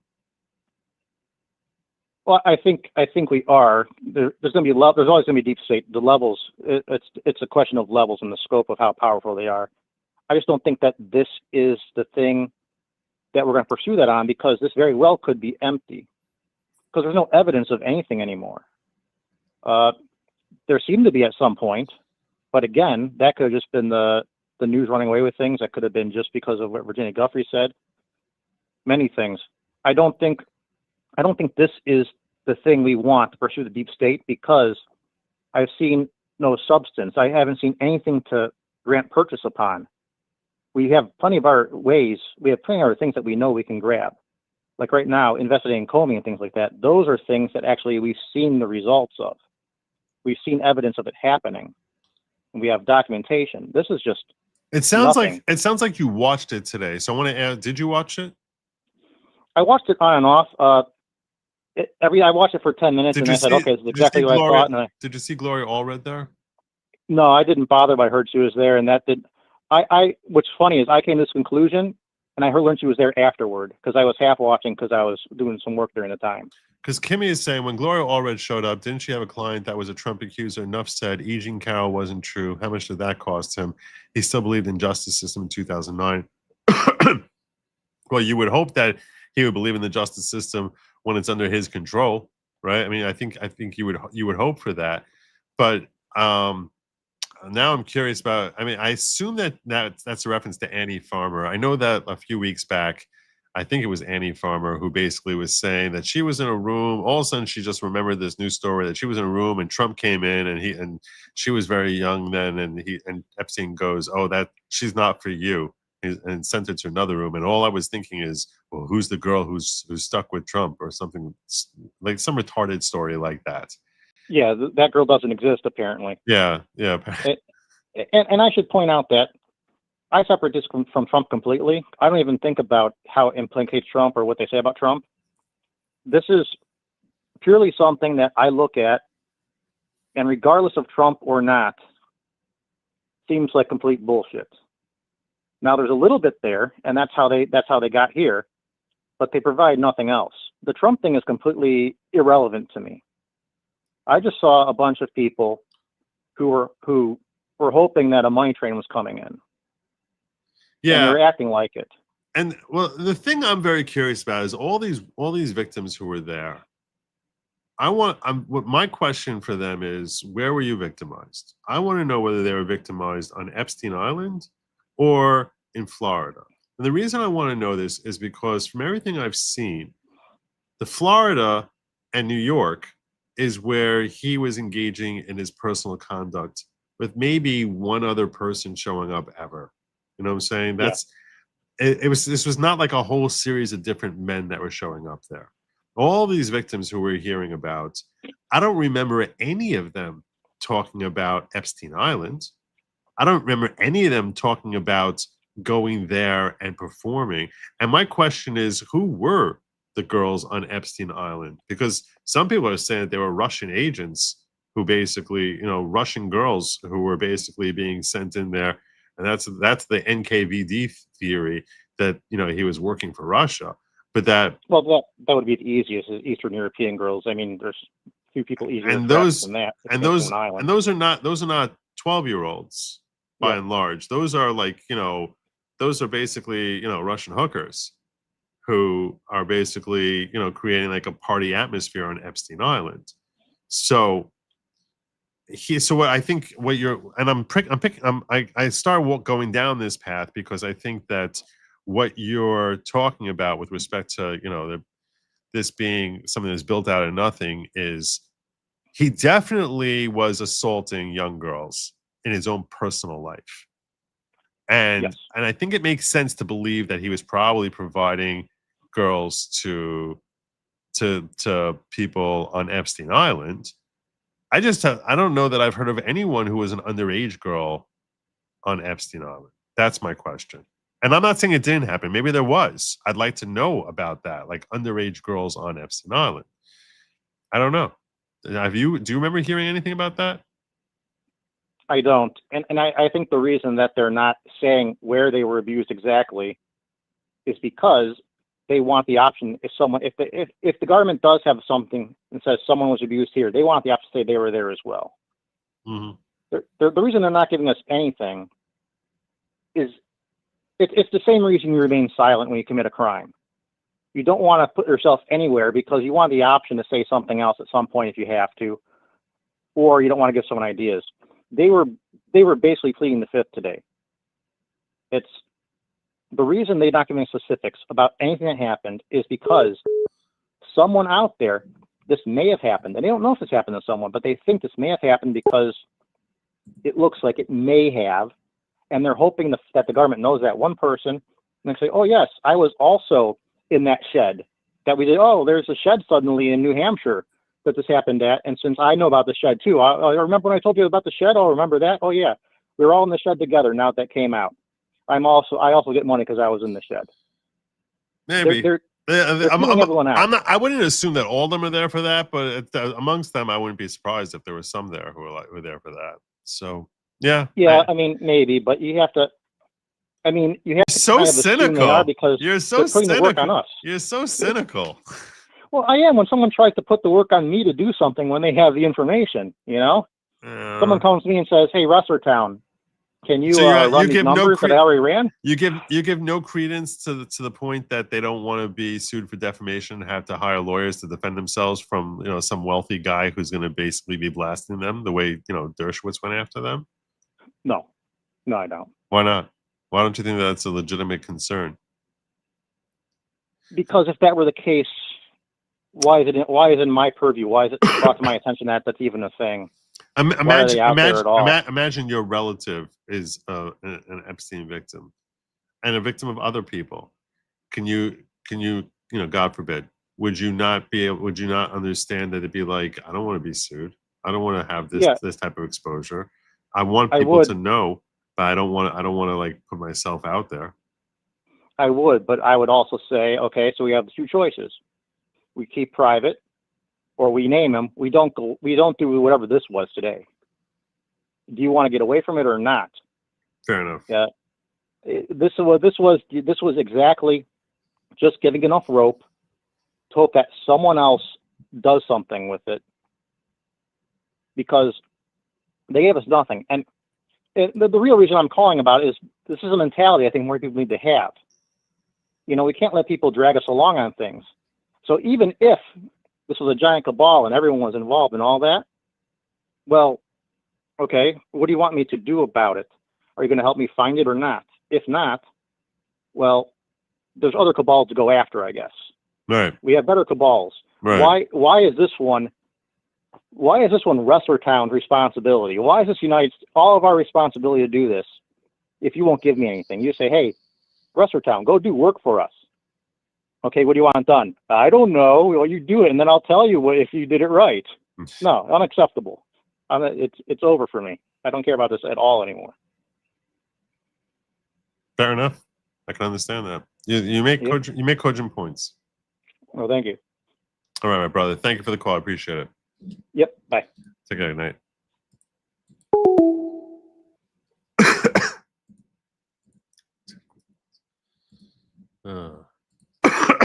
If these girls put out a list without charges, then they could be sued.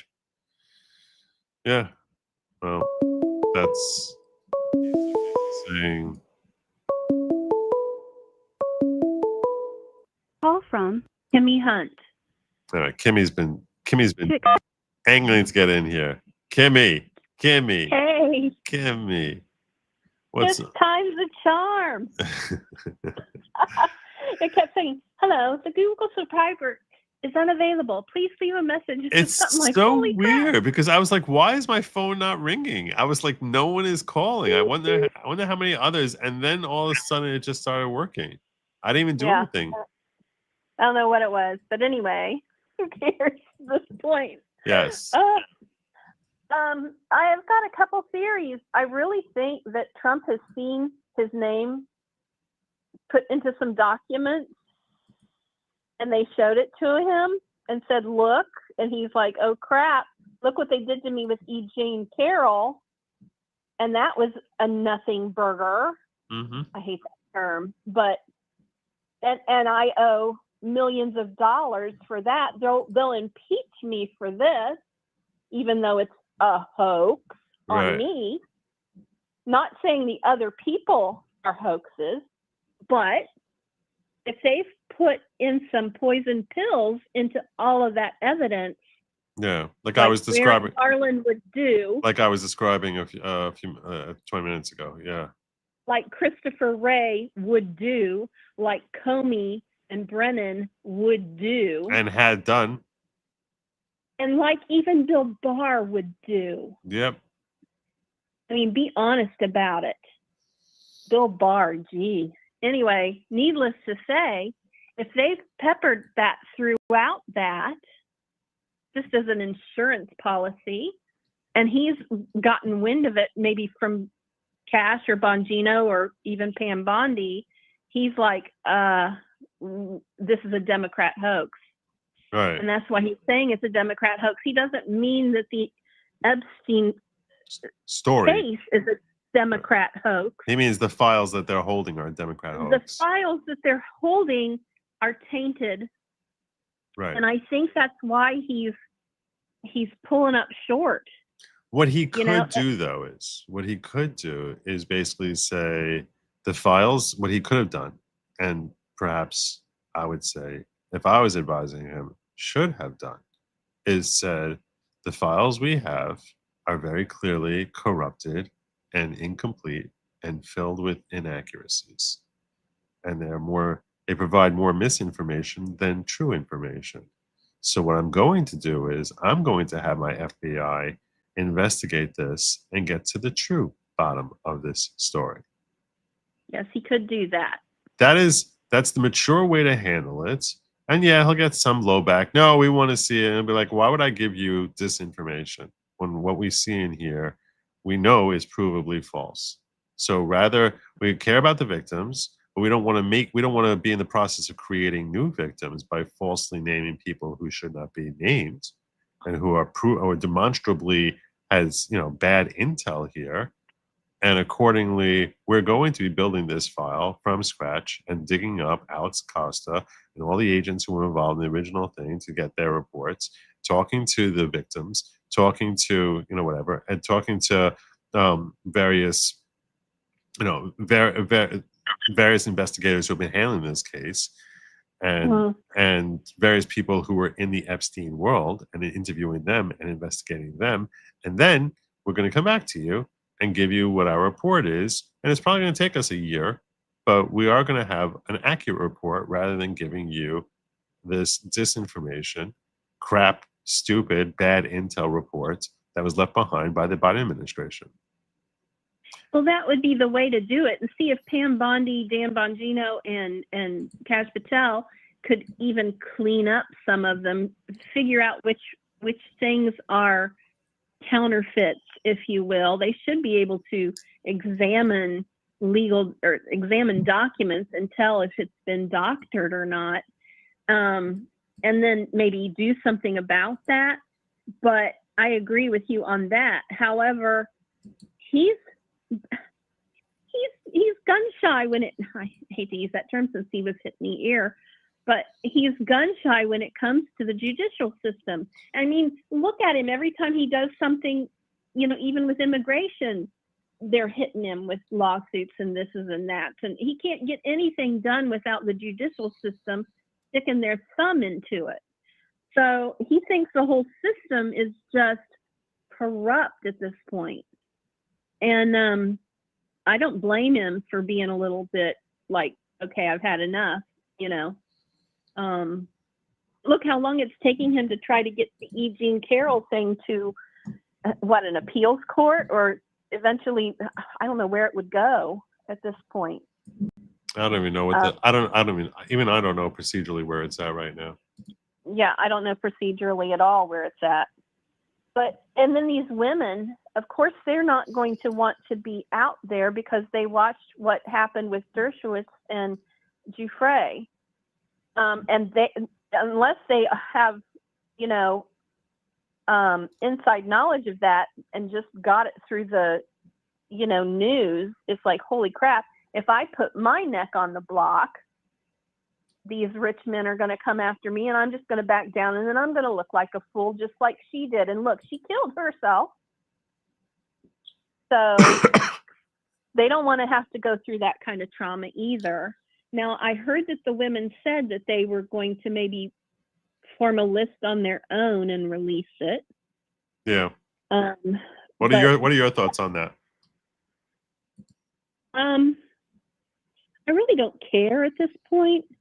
I'm like the last guy. I mean, I am so sick of this Epstein. There's so much more going on. Can we talk about peace? Can we talk about immigration? Can we talk about getting the price of gas down a little bit more in Southwest Ohio? Because I'm paying $3.29 a gallon over here, and everybody else is paying $2.50. I'm paying $2.90 here in Jersey.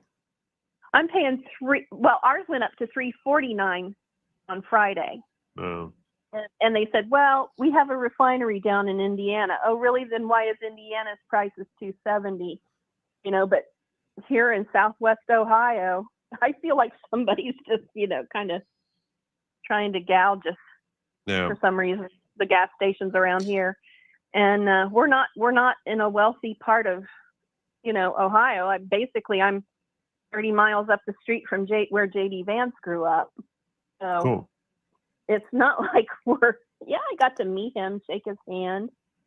That was really cool. He seems like a smart guy. When he was running for senator, and I just said, hey, I don't know, have you ever watched Hillbilly Elegy? No, I'm not. You should watch that. It's on Netflix. You need to watch that movie. Hillbillyology? It's about his life. Oh. Maybe I will. Hillbilly Elegy. Hillbilly Elegy, right? Yeah. That was his book. That was his book, and they made it into a movie, and Glenn Close plays his mama. Oh, cool. And Ron Howard directed it. Really? And it's on Netflix. Is the only place you can get it. That's surprising because Ron Howard is a real leftist, so it's surprising. Oh well, see, J.D. Vance, when they made the movie, was never Trumper. Remember? That's funny. Yeah. but when I guess from the left's perspective, yesterday I was talking about, I think the problem that I said I don't know how to solve this problem was the notion that I was talking about radical Muslims coming into this country, and as opposed to Muslims who are totally fine with an American way of life and are looking to embrace an American way of life, even while remaining Muslim, but embracing American way of life. Right, just like Hindus do, just like Jews do, just like everyone does. Catholics and Baptists do. Yeah. So I was basically talking about what if that we need to vet them better, and you just remind me of that of Ron Howard, I'm sure vetted J.D. Vance, and then from his perspective, he went totally radical after he passed. I was like, he went radical. he went radical MAGA. Radical MAGA. I like radical MAGA. And his mama was a gun-toting woman, and she reminds me a lot of my late mother-in-law. The same part of Kentucky that she was raised in as my late mother-in-law, and the only thing is, my late mother-in-law did not have as foul a mouth as his mama did, but just the way she was. And when I met him, I said, I just want to ask you one question. I said, first of all, will you vote against Mitch McConnell to be the leader? And he said, if they offer me an option, I will vote against Mitch McConnell. I said, okay, good. You've got my vote. Nice. I said, now one more thing. I have a request. And he said, what's that? And I said, when you get to Congress, when you get to the Senate, because I know you're going to win. So when you get to the Senate, if they start to try to corrupt you, I want you to sit there, take a step back and think, what would Mama do? What would Mama say? Because Mama got him on the straight and narrow. And he said, I promise I will always think, what would Mama do? And I said, then you have my vote, and I'm putting your yard sign in my yard. Nice. I'm going to ask you this question. Do you think that Lauren Kremens is asking, do you think arrests will ever come from this? Most are tired of inaction and believe that wrongdoing happens from both sides. Thoughts? What are your thoughts? Do you think we'll ever have a single arrest? Not from Epstein. Yeah, I agree with No. you. My gut says no. I think if we have arrests, it's going to be Letitia James. It's going to be this Lisa Cook. It's going to be maybe Adam Schiff, maybe, but it's going to be Comey, Brennan, Clapper, probably John Bolton. They'll be arrested, but I don't think any of them will be perp walked. And they're going to have them another place other than DC, because we see they're letting everybody off in DC that they've arrested, trying to clean up the city so far. So the grand juries are just letting them off the hook, every single person that comes in. So I think DC needs to be done away with as a jurisdiction. Yeah. And it needs to be absorbed by Virginia and Maryland. And DC just has to go back to home rule. They shouldn't have any representation whatsoever. Amen. Or no jurisdiction. No, the judges, everybody, Boasberg, they all get scattered to the wind. Scattered. Love it. Thank you so much, Kimmy. It was awesome talking to you as always. Have a great night. Bye-bye. Bye-bye.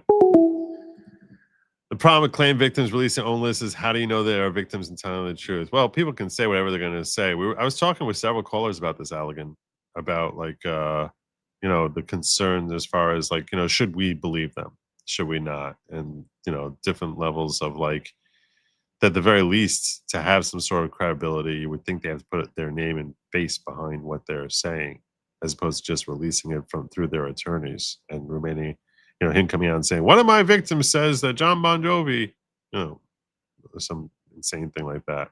That was the example I used, which is why I went back to John Bon Jovi. I wanted a name that people would recognize, that no one associates with Epstein. I don't associate with Epstein. I have zero reason to think John Bon Jovi is anything other but an upstanding citizen. But the reason I use that name is to make people sort of pause and say, what? What? And that's what would be with someone else, and who's not currently associated with being part of the Epstein world. And I agree with you that we have to have concerns that there's going to be, women can lie. Women can lie. So that at the very least, if they're going, at least when they're coming forward, I want to be able to know if they look like someone. I want to know if they look like Megyn Kelly or if they look like E. Jean Carroll. I mean, both physically and psychologically and emotionally stable. I want to be able to hear and see them and measure for myself how credible they sound, because we know that they're going to be objections and called liars. So there's going to be all denials. They also be looking at being sued for libel, and that's the other issue that we were talking about as to why it is that they may not want to come out. It's difficult. It's a difficult scenario, and that's why I think that they're calling for the government to come forward. I just wish that the government, that Trump's administration, would be like, we're going to do our own investigation, and we will come forward and give a date as to when we're going to come forward, the status report as to where we are on our report. Anyway. That's what I got for you tonight. Tomorrow is Third Person Thursday. You know what that means? It means that you should be avoiding lab meat. It's meant for they, them. It's definitely not meant for you. And do not eat the bugs. Don't do it. Don't touch it. And just doing a